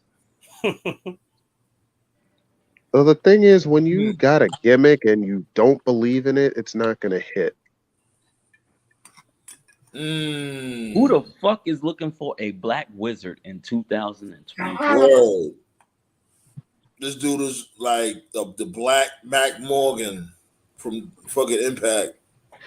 If he was gonna do all that, he should have just went back to his old look when he was in Ring of Honor, when he looked like an enforcer with slacks on. Yeah, the jury's still out on Keith. I got to see a little bit more. People forgot about that Keith Lee. Yeah, I got to see more of Keith before I come to a consensus. But right now, he's looking like he's not there yet. But if he's not careful, he might end up in Andrade territory. He's close. Man, everybody's going to end up in Andrade's territory if his name's not John Moxley and MJF. Tony Khan is only carrying. No, I'm not referring to the book. Yo, Scott. that's definitely you. Hold on, that's definitely you, Scott. No, that's definitely you, Scott. I'm silent. That's not. Yeah, that isn't him. Yeah. Well, hold on. That's not me. Where is that coming from? Black Saw, say something. What's that? Y'all don't hear that feedback? It sounds crazy. I heard it a second ago. I think you've been. You heard it, right, Chuck? That's what I'm saying. I'm not bugging. And now it's gone. Okay, now it's gone. Yeah, you need to leave that. You need to leave that organic weed alone, man. Nah, I got real good ears. Chof heard it too. Look, there you go again. Is that bad? Chof, you hear that shit too, right? Yeah, a second ago, yeah. Yeah, that's what I'm saying. Where the fuck is that shit coming from? It might be a Wi-Fi thing. Who knows? Because you know what I mean? Because the replay, like people watch the replay, and I don't want that shit to make it sound crazy on the replay. Yeah, I understand. I'm not sure if you mentioned this earlier, Sandman, and some good news. The pre-ticket sales right now for Wembley is we're looking at about 45 right now, 45K. Jesus. You think he could set? You think Tony Khan's gonna sell out Wembley or come close to it? Hell no. That's what I'm saying. That's why he brought back Jeff Hardy. He bringing back Punk. He about to dig up motherfucking Zeus and Andre the Giant. He about to dig them up. He about to do anything to bring these. Jeff Hardy's too much of a fucking machine for you to bring him back. I mean, I don't blame him for trying to have all hands on deck for a show like that. Honestly.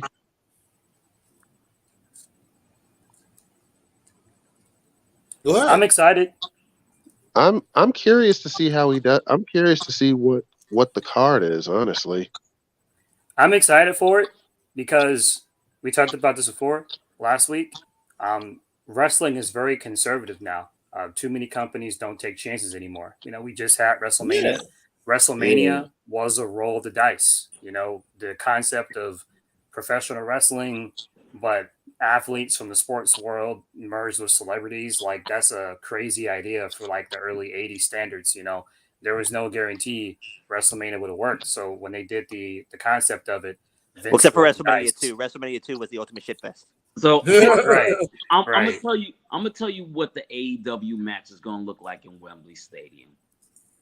You're gonna have some unknown British person wrestle somebody like Moxley who's gonna fucking bleed.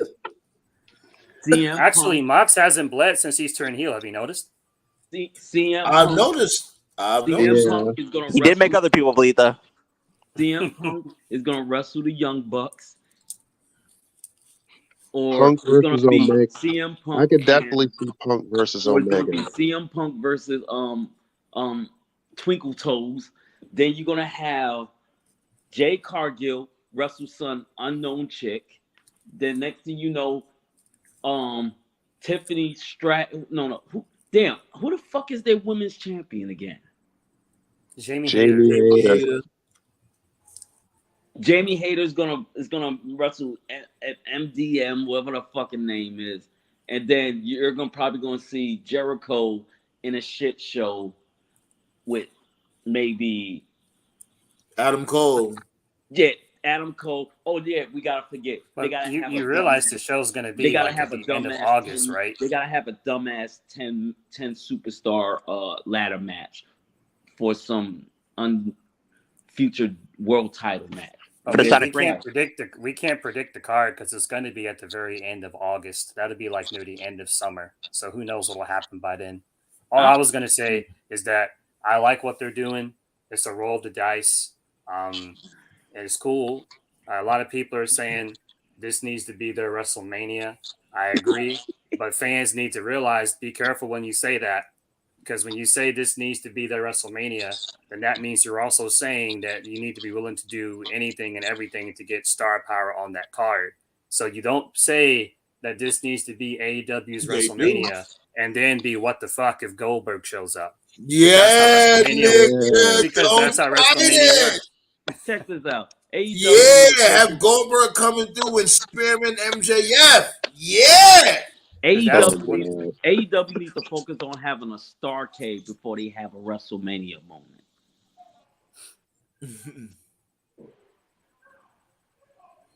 I mean, King Mike always said this shit doesn't work. I don't know. It's starting to look like it work a little bit. Let's see what happens this summer. You really But I get gave excited King about Mike his this. props last year. If this is a work, I ain't gonna lie, this is a work. This has got to be the most dumbest company known to man. Because what did you gain from this? Absolutely nothing. Like, normally works, when you do a work or when there's a work in progress, somebody's supposed to get over. I think it's a shoot. I think this is a shoot that the company's turning into a work. That's what I think. Yeah, I agree with that. Now that's what I agree with. Who are we talking about? Which company? Just AEW. Like, all right, basically, shout They out go out turn to everything into a King work. Mike.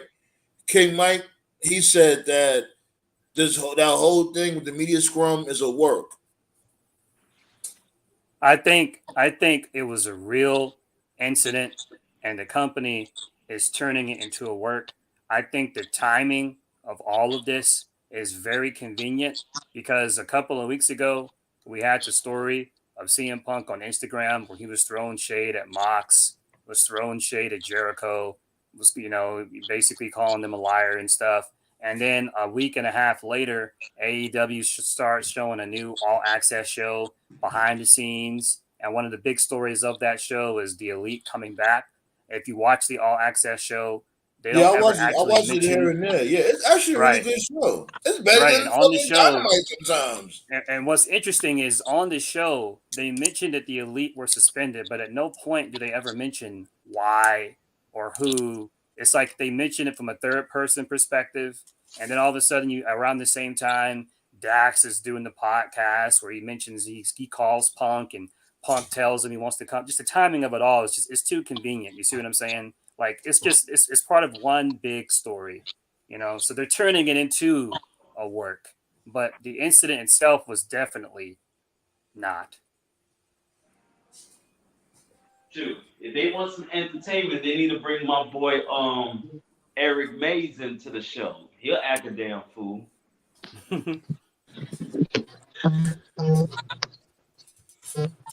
So let me read my dude Marcus Brown comment over here. AEW tries too hard to be old school WWE.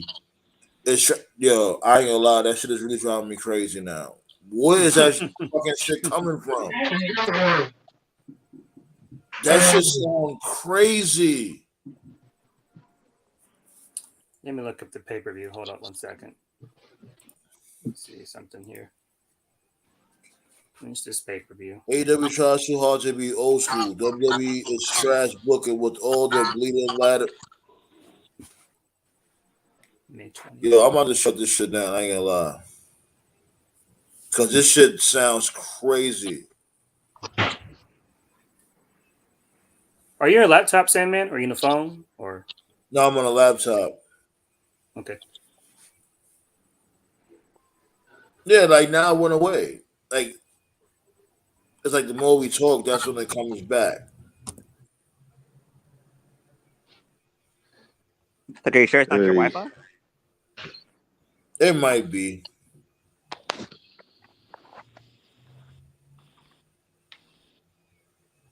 Anyway, AEW tries too hard to be old school.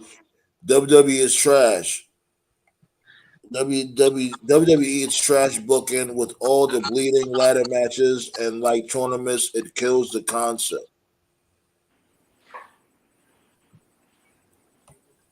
I got the AEW needs to stop trying so hard and just go with the flow. They don't got no damn flow. I have the pay-per-view in front of me. Double or Nothing is May 28th. So before all the reports this week from Fightful and Sean Ross Sapp and Meltzer and all those dudes, all the reports this week are saying Punk's going to be back by June. My thought process before any of that even happened was, I thought this was right all now. Pardon? I thought the London show it isn't all in. Yeah, I know it is all in. It is all in. I was saying the Double or Nothing pay-per-view is May 28th. What I was saying is that I did not expect to see Punk until after Double or Nothing anyway, because right now AEW TV is, they're on the road to Double or Nothing, which is May 28th. So that would mean that I don't expect to have any direct mentions or references or hints of Punk on actual AEW television until after that show, which of course would be June. So yeah, well, I think they got a Chicago. There's going to be a Chicago Dynamite before Forbidden Door. I don't have the exact date in front of me, but they're going to be in Chicago in June at some point. So I see you, Mike. You want to keep your camera on? All right. It's up to you. You want to keep it on or you want to turn it off? Okay. Basically, I'll turn it off. What's goody, B? What's good? How you living, man? Man, you already know, man. We're having a heated discussion over here talking about Tony Khan cokehead ass. the snowman, huh? Yeah, basically we was talking about the whole thing with Punk. So give us your opinion, how you feel. Oh shit. God, oh shit. Peace. Yo, look, Alexa Bliss is not going to AEW, all right? So,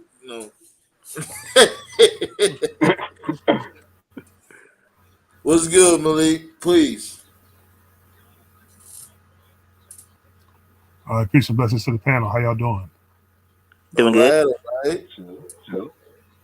But I'm gonna let this dude Mike talk first, and then you go after him, Malik. So Sure. Go ahead. Well, I don't know, man. It's my whole thing is I think it's a work because CM Punk got injured again. I'm trying to find a way to explain it because it's like everybody feels like it has to be either 100% of work or 100% of shoot. But I think the whole thing happened because CM Punk just can't stay healthy. You feel what I'm saying? Like he got injured the first time when he won the world championship the first time against Adam Hangman Page, right? He broke his foot. Correct. And then they had and then they tried to keep the championship on him, right? But it's like fans got restless because there wasn't a world champion around. They were starting to say things like it was starting to feel like Brock Lesnar, yada yada yada, and all this stuff, man. They created an interim belt. Yeah. And that's what happened with the whole John Moxley thing. And then it got to a point where it's like, okay, if you're gonna be the interim, then we might as well make you the real world champion because we don't know when CM Punk's gonna be healthy to compete, right? So they do the whole match on Dynamite with the whole squash match with John Moxley and CM Punk and all that stuff.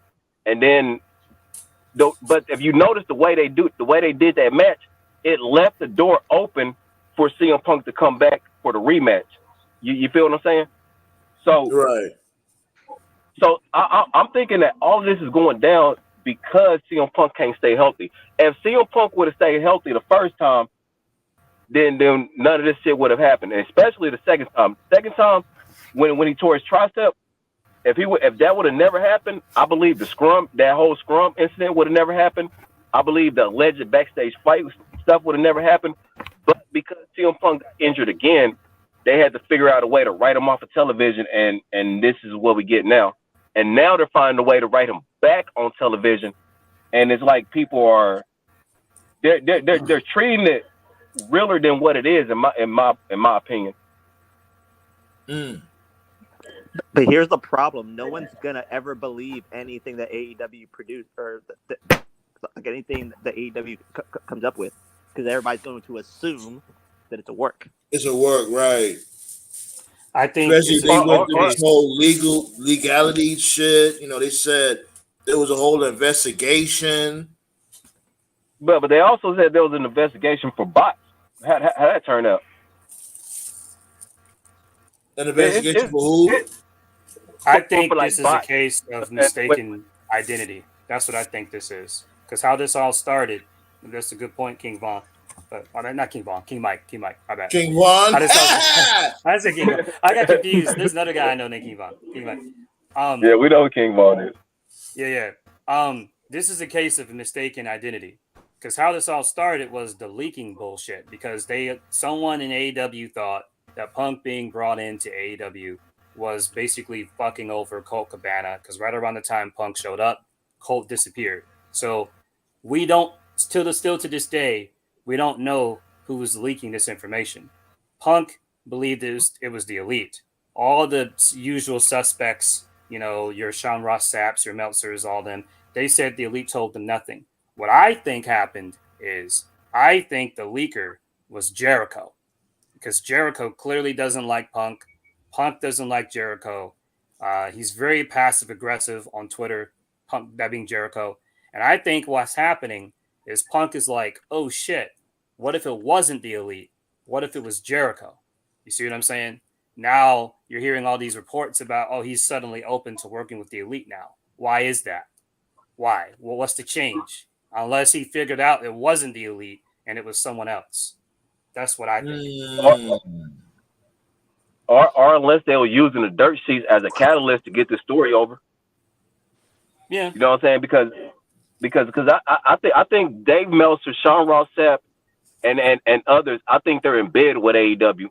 I think that Tony Khan uses like Dave Meltzer and like especially Dave Meltzer, Sean Ross Sapp, and Brian Alvarez. I think he used them to like get stuff out to the public. You know what I'm saying? Like man, people have been leaking. Like, wasn't there rumors that Tony Khan bought those people out? Bought who else? Like he bought off a Sean Ross Sapp, bought off Meltzer, bought off Alvarez. Yeah, I heard about that.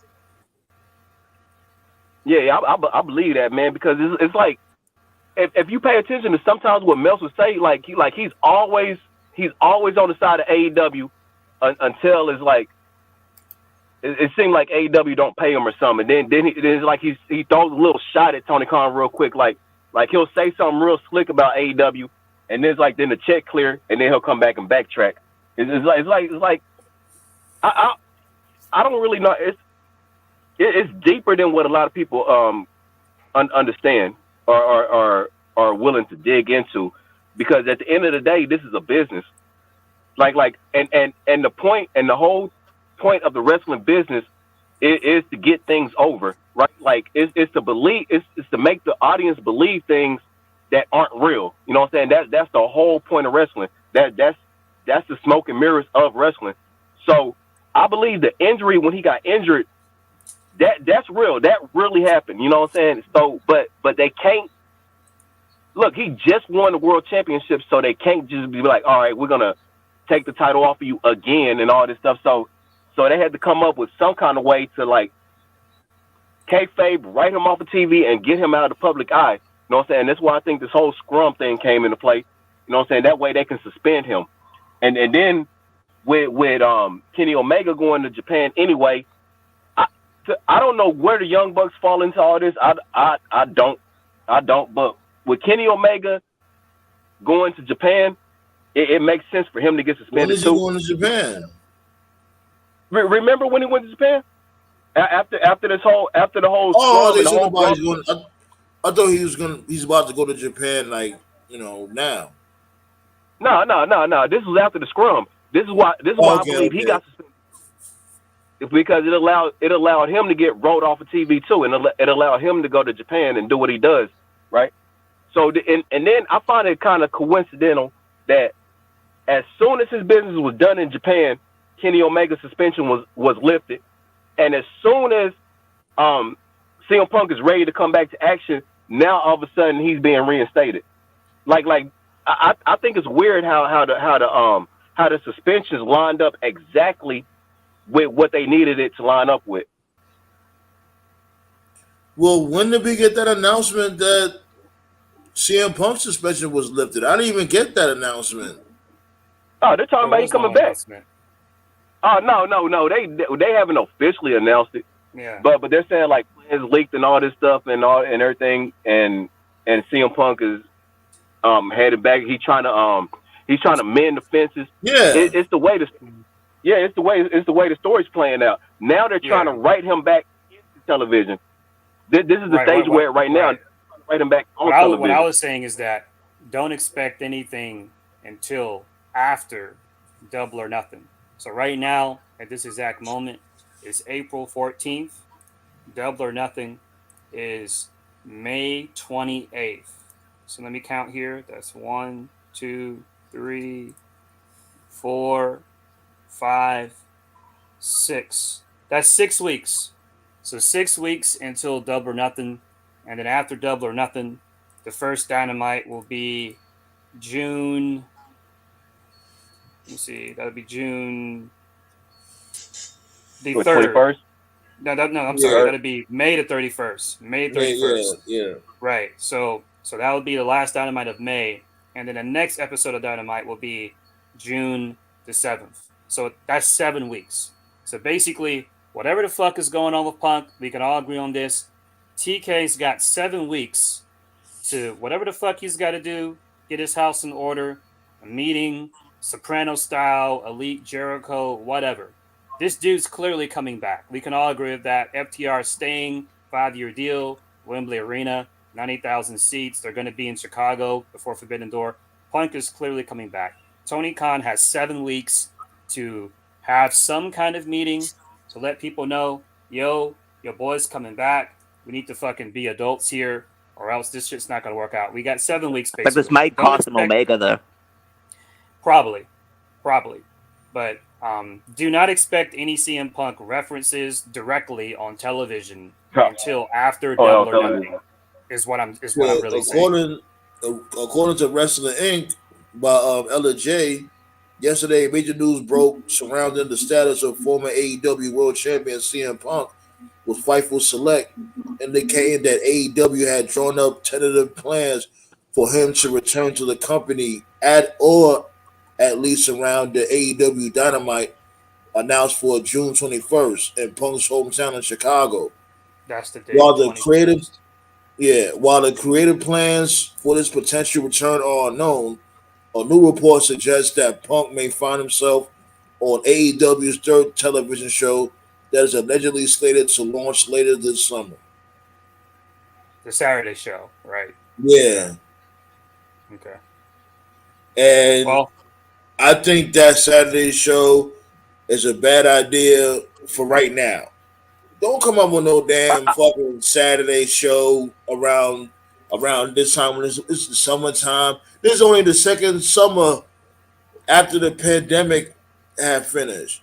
Motherfuckers here trying to sit at home and watch no damn wrestling.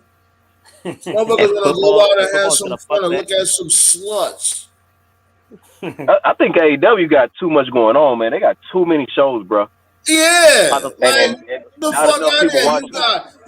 You got Dynamite. You got Rampage. You got Dark Elevation. You got Ring of Honor. You got Ring of Honor Club. You got the Turkey Club. You got the Ham and Egg Club. You got the fuck out of here. Then you got the Saturday show. The reality show. And now they want to add a Saturday show. They got a reality show. You know why? Well, in fairness, the YouTube shows totally kind of trying to please everybody, and I bet. Well, in fairness, the YouTube shows are not important to a plot. You don't have to watch those. But I get what you mean, though. Yeah, like by the time college football starts, that might be fucked sideways. No, they're gonna get watched. Well, yeah, it's definitely different. You know, it's not like it was 30 years ago or 25 years ago when there wasn't much on Saturday. It's different now. And then at that time, bigger now. At that time, you know, you had WCW, old school WCW, like Power Hour and shit like that. Saturday that would night. come on like 6:00 in the evening. You would have. Go ahead. If they can find a way to mixture with like college football, the NCAA and all that stuff, they might have something. But if not, college football gonna kick their ass on Saturdays, man. Like I said, college football's gonna fuck them sideways. But I was also saying too, I was saying this to John, and this just isn't an AEW thing. This is a wrestling thing. Professional wrestling fans, regardless of the company you watch, wrestling fans are creatures of habit. And whenever you have a wrestling show, if it's live, like regardless of the brand, wrestling fans are way more likely to tune in to watch that shit, like Raw shit. Okay, but it's still live every Monday, so you still have people that tune in to watch live every Monday because it's live wrestling. When you have a show that's taped, most wrestling fans, no matter how hardcore they are, most fans don't watch tape shit. Most fans will just go on their whatever site they use, read the spoilers, read the results, and just keep it moving, you know? And that's one of the things that absolutely fucks Rampage, because Rampage is taped like 90% of the time. So I don't think they should do a Saturday show. But if they do, it needs to be live every week, at the very least. Or instead of trying to do a Saturday show, why don't they just take Rampage on the road? Yeah, and just have it live. Well, because who's gonna pay to watch Rampage by itself? Who gonna pay to watch that Saturday show? Yeah, I mean, you already got Rampage established. You know what I'm saying? You might as well just have it live on Fridays, and then you know you have that Saturday free. Because I think the problem with AEW is they be trying to pack too much into one day. I agree. And they kill their crowd. Because I think the way they tape is like on Wednesdays they'll do like AEW Dark, and that's an hour, and then they'll do AEW Rampage, AEW Dynamite, and then that's 2 hours. They'll do that live, and then they'll film like an hour of AEW Rampage. Yeah, you know what I'm saying, man? That sometimes Rampage is filmed after, and then sometimes for whatever reason it'll be live by itself. I don't understand why it's live some weeks but taped like 90% of the time. Why not just do live every week? I see you, Scott. Like, well, I'm about to shut it down in a little bit. Scott backstage. He's backstage, so I'm about to shut it down a little bit, my dude. So, you making some Nestle Quick? Shot the milk in the tank.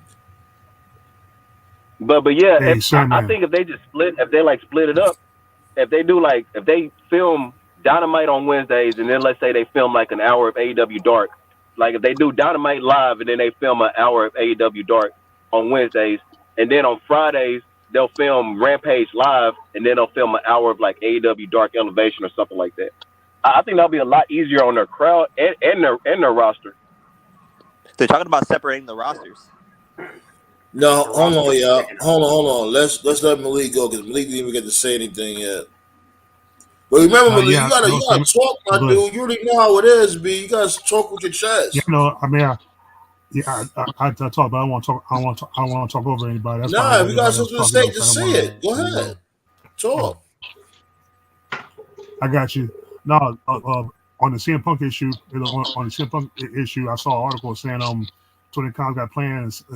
They're supposed to do something to ease the tension or ease the issues backstage between him and everybody he was fighting with. You know, to try to ease him back in the system. So they're talking about that third show. I don't know if he's going to. Yeah, I don't know if he's going to apologize, but I doubt that. Oh, and yeah. Well, hey, look, as far as tonight. Who watched SmackDown tonight? I mean, I saw bits and pieces of it, but I was, busy. Yeah, what happened on SmackDown tonight? Because I ain't gonna lie, sometimes I don't know why the fuck. Sometimes I can't find SmackDown. Like I have such a record and all that, but some weeks it records and some weeks it doesn't. You didn't. I know. Shinsuke Nakamura is back, and also I heard Tope say Emma looks unrecognizable. How do you mean? Yeah, she looked hella different, bro. I didn't even recognize her. Maybe it's the hair. She looks a lot skinnier. Okay. Her hair. That madcap. She ain't been doing nothing but taking that madcap. That's probably why she been losing weight. Oh wow! Damn. Wow, ain't she supposed to? Wait a minute. Ain't you supposed to get thicker if you getting your guts beaten? Listen, now if you losing calories. All I gotta say about SmackDown, man. Look, man, this bloodline shit. We're entering like NWO '98 territory. Yeah, that's right. That's right. I remember that. Yeah, they're saying they stay on now. Yeah. Well, what did they add somebody else? This what happened when y'all want Cody Rhodes to be the savior. Yeah, true. Yeah. This whole bloodline thing is gonna end at SummerSlam, bro. Everybody like the savior. Now it's a problem. Now, Reigns needs to lose the title sometime. But going back to tonight, I see Matt Riddle got buried hard. Yeah, literally and figuratively. It was stupid. And then what happened with Riddle? No, basically, he fought solo. The Usos. It was the same lazy shit they did at Mania. Riddle was facing Solo. Referees kicked the Usos away from ringside. They came back, caused a distraction. So fucking lazy. That's like fucking lazy booking 101. Solo beats Riddle. He puts him through a table, literally buries him, literally and figuratively underneath the table. I'm not even a Matt Riddle dude like that, but like you took him out in storyline. Dude's been off TV for 4 months, comes back and he just gets fucking squashed. What's the point? You do know they're heels. They're not supposed to win clean. Oh, bro, it's spelled. Even in NWO's heyday, the NWO would lose sometimes. Hall and Nash would lose every now and then. This is ridiculous. It's the same shit every week. That booking is basically like a repeat of WrestleMania. The same booking as WrestleMania they did with Cody Rhodes. So you do realize Sami Zayn and Kevin Owens came out at the end, to try to help him. You do know when Sting beat Hogan, the outsiders would never lose a match, and if they did lose a match, they gained the title right back on the next pay-per-view. I'm just saying that in NWO, it wasn't just complete domination all the time. Sometimes Luger would look better. Sometimes Sting would get better. It wasn't just NWO fucking destroying people every week, But why bring back Matt Riddle just to do him like that? You know what I'm saying? Like, why bring him back and then put him in? Especially so soon. Like, that's what I'm saying. He's supposed to be looking dominant at least until Backlash. Or if you want to ease him back into it, let him face Theory a little bit. You know what I'm saying? Why put him in a story with the bloodline, and that's the top story, just to screw him over like that? But like when NWO, you know why they put him in the storyline? was running Rough Scott, it was always like Oh, I'm sorry, you go on, Millie. No, it was the bloodline that took him out 4 months ago. They injured him. That's what this is about. Yeah. So he's supposed to be getting all I was going to say was that when the NWO was running roughshod, they could beat up Flair or the Horsemen or the Dungeon of Doom. They beat up Flair on a weekly basis. Right, but there was always those one or two dudes that the NWO wouldn't want to fuck with. Like they would never just like jump Luger. Like if they jumped Luger, it would have to be all of them because Luger could beat them. They would always be afraid of Sting. I'm not saying the Bloodline's got to lose, but there should be at least one or two baby faces. Nobody was scared of Luger from the NWO. Let's stop it. Luger, they were scared of Luger, bro. I would say this. Just because you got beef. Just because you got beef with that particular person or stable, don't mean you always have to go against that stable. You know what I mean? Like, so like you can have a match with somebody else, and then that stable that you have beef with could be like on ringside or some shit like that, or or doing commentary. Just at least you around the vicinity when you having that match with that random person. So the shit don't come off as being stale. Like you always fighting the same person all the damn time. The problem with the Bloodline is they always like when they go off the air, whether it's Raw or SmackDown, it always has to end with them getting the upper hand. And it's like, look, man, that was cool like last summer. But like how many baby faces are you gonna sacrifice? Because then you sit there and you scratch your head when it's like, man, we don't have any faces that are over. Of course you don't have any that are over when you keep burying them to one group when it's been like 3 years. So I'm not even mad that Roman's champ. I don't care about Roman. Cody's I'm just simply saying still over. It's at a point where it's time for them to move on to the next thing. They had their run. It was fun. All right, let's move on to the next shit. It was good, Stat. It was good. Yeah, but they got to end it the right way though. You know, they can't just say, all right, that's it, we're done with that. Throw it to the side. Next story. They got to find a way to put a cap on this thing. You know what I'm saying? And end it the right way. And I think the best way to end it is just to have Roman slowly lose everything. You know what I'm saying? Like he lose Jay, he lose Jimmy, and then he lose the world championships, and then he lose Paul Heyman. I think there's I a agree. difference. I've been saying that. I think there's a difference between telling a story and, oh shit, we don't have anything else. Let's keep this going as long as we possibly can. And that's what I see. Yeah, and I think that's what WWE is doing. They're like, how long can we really milk it? Right. All respect to Paul Heyman and Triple H and all those dudes, all that bullshit about Cody not facing. Look, I don't give a fuck when Cody beats Roman now. It's not going to be as hot as it would have been at WrestleMania. To me, it's very clear. This is classic NWO 98. Sting beat Hogan. That should have been it right there. That should have been it. Now we got to keep it going because NWO made them too much money. That's what this is. I just want people to admit that. That's all. I'm gonna piss y'all off. Yeah, look, the NWO did go into overkill at one point too. There's only one person that's gonna beat Roman Reigns, and y'all all gonna hate me for it. Oh God! Don't say his name, please. Don't. You already know it. No. John Cena for the 17th record-breaking title, and that's he's retired. No, it can't be him. Yo, I ain't gonna lie, on some real shit. I wouldn't mind it, but he already fought him. He already beat John Cena. Twice. Yeah, he fought him once. It's gonna be Cody Rhodes, but it's gonna be down the road. It's gonna be Cody Rhodes eventually. It's gonna be a SummerSlam. Cody Rhodes don't get no title. They still remember what that bullshit he did at that very first pay-per-view. They're not giving the title. And like I said, even if Cody and that's why it was the right decision for him to lose. Right.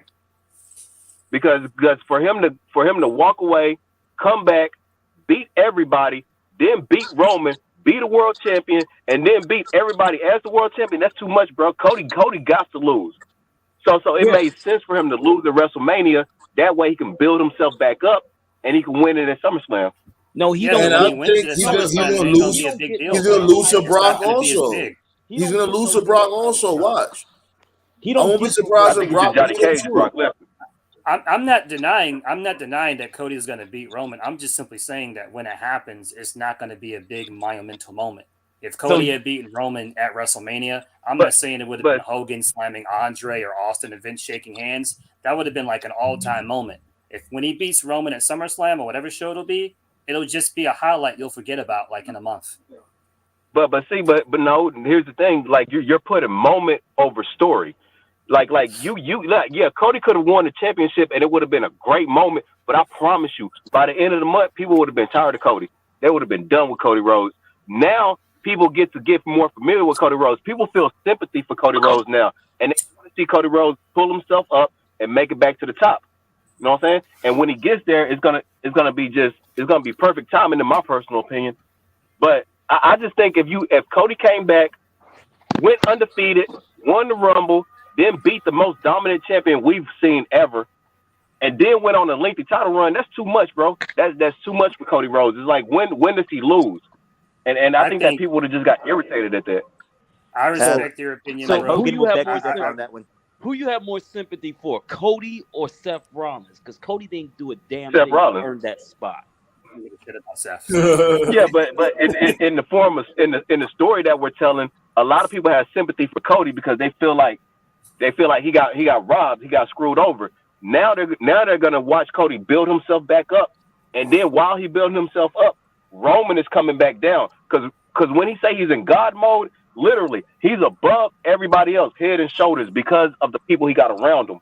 What Cody Now didn't deserve that spot? he starts to disappear, and he's gonna come down. Bro, this Cody Brock shit doesn't make any sense, and I'll tell you why. You could have did the exact same angle if Cody had won, and it would have changed nothing. We know exactly what this is. Cody's facing Brock at Backlash, or whatever the fuck the show is going to be called, because Roman's taking another break. And that's fine, but if Roman's taking another break, that's even more of a reason why he should have fucking lost. This is stupid.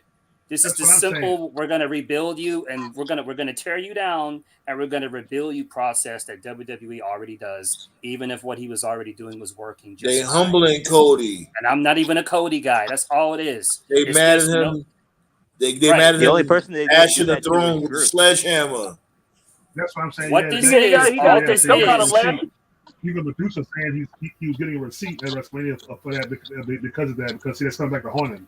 See, you know. Yeah, there is no bigger you gotta story talk a being little told louder. here. What you All said, this Malik? is, this is just. Hold on, I didn't hear Malik. Hold on. All right, go What you ahead. said, Malik? Okay. Can you hear me now? Yeah. You gotta talk a little louder. Okay. Maybe it's my mic. Okay. What I said was, but I heard Medusa say on the podcast that saying Cody Rhodes got a receipt, and it's probably a reference to the sledgehammer. Exactly. Breaking the throne. Yeah, that's all this is. And all that. I talked about it with Sandman. All that's coming back to haunt him. But I still think he deserves the title because, like I say, he worked hard, and the Stardust thing that screwed him over. A lot of shit screwed him over on the first run. So, in my personal opinion, this is my opinion. I believe he deserves a title run. Now, as a champion, can he be a top draw? That's the thing in the long run. That's probably what they're also evaluating or assessing. You know, can he be a top draw in the long run? Can he draw tickets in the long run? I think what's screwed over Cody. You don't leave a company to go to a rival, and then 2 years you want to get the top spot, and then you got people who came from the farm system that been holding it down from day one. Cody don't deserve that fucking spot. If he gets the spot, and this is why Seth Rollins is mad. Yep, that's why Seth Rollins is mad. Yep. Yeah. Seth Rollins is always mad. Seth Rollins is mad because he has little man syndrome. It makes sense for Cody to win. It makes sense for Cody to win the world championship eventually. It would have been too much at WrestleMania, bro. It's like they gave Cody the world. It's like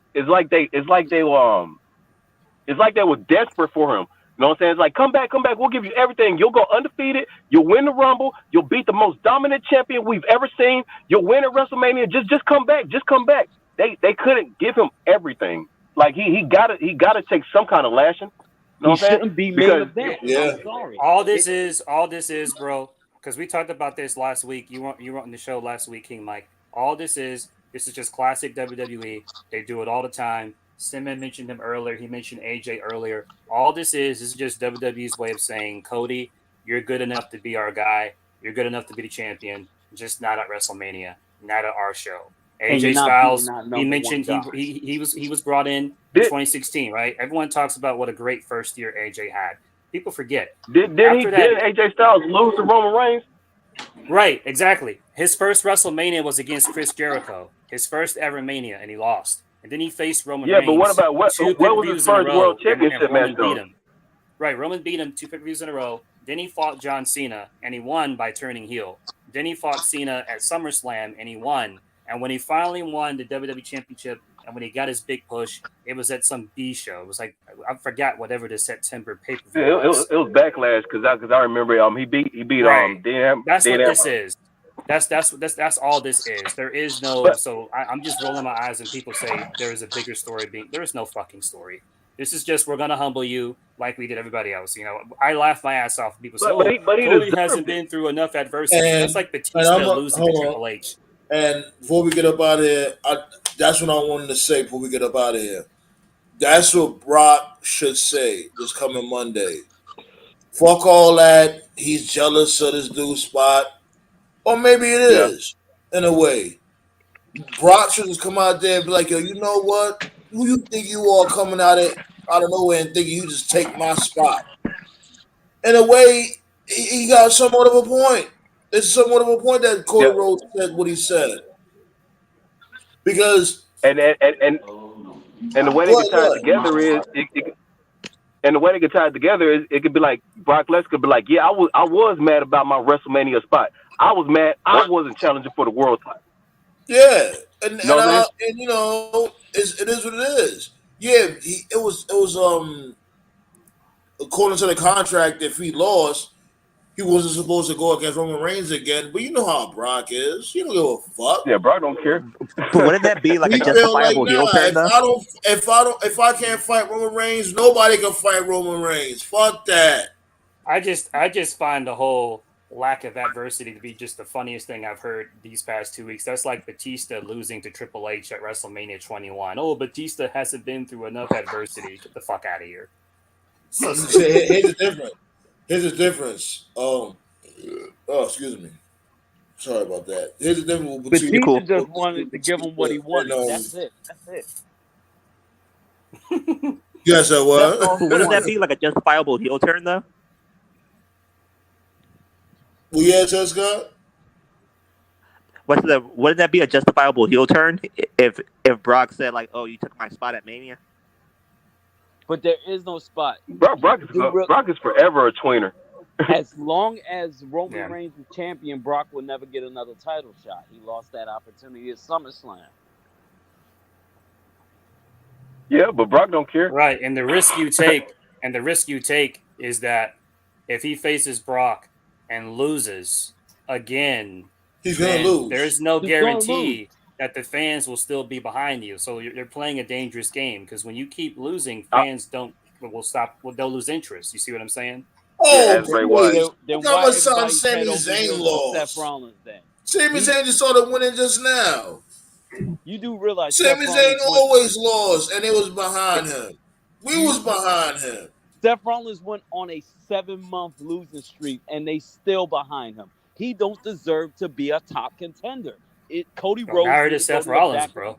Cody needs to go to the back of the line, and he needs to wait his time. Oh, they're gonna let him. They're gonna humble him. He tore his pec. He shouldn't have been stupid. But it was just one. It was just one moment. Like he got to the top of the mountain and he failed. Like he got to the top and he failed. You know what I'm saying? He got that top to begin with. He was being a dumbass in the gym. It wasn't even how he lost it. It wasn't that he lost. It was how he lost. It was so fucking lazy. The whole we're gonna eject you from the ringside, and then Solo just comes. I would have been less annoyed if it was like if Roman just beat him straight up, or if you had like a Cena Rock moment where Cena. Remember when Rock faced Cena? Cena tried to do the people's elbow and it screwed him over. Like I would have been less annoyed at that. Like what if Cody got cocky, tried to spear him, and then like Roman caught him or something? But just the way that he lost was just so lazy. Let's really be real. Like I said from before, nobody's still talking anything about Gunther, and he beat 2 people by himself. Did Gunther cheat? Gunther barely cheats. No, Gunther's not boring. Nobody don't talk about Gunther at all. They consider Gunther boring. I'd rather watch Gunther win a match than Cody Rhodes. Here's the honest truth. Y'all didn't like Gunther is next, though. Y'all didn't like the way the honest truth is, I think people just like to complain because true. hold on, wait. Here's the thing, because Gunther, he always been a fucking weapon. He never really needed an Imperium like that. They barely get involved in the matches. He's a legitimate badass heel. He'll fuck you up by himself, but they consider him boring. So Gunther is a consistent heel champ. That's my one knock on Roman. And Sandman, we've butted heads on this before. Roman is of course you're gonna butt heads. You know that. You know it's all goody though. Roman just needs to make his mind on what kind of heel he wants to be, because like for every 5 matches Roman beats someone straight up, there's 5 more matches where it's like run in, ref bump. It's like, dude, you can't be Jeff Jarrett and Vader. Choose. Either be a piece of shit heel or be I'm the God mode, I'm gonna kill everybody heel. I personally today's your Jarrett's birthday too, so you know. I personally think Roman could just be I'm gonna kill you heel. So, this is my honest truth. The only reason why people acting the way they are about this is because so many of y'all didn't want to listen to me. Y'all thought Cody was gonna win. Half of y'all was dying for Cody to win, and the moment he lost, this is lazy booking. He had no business in the main event. You don't you don't disappear for 2 years.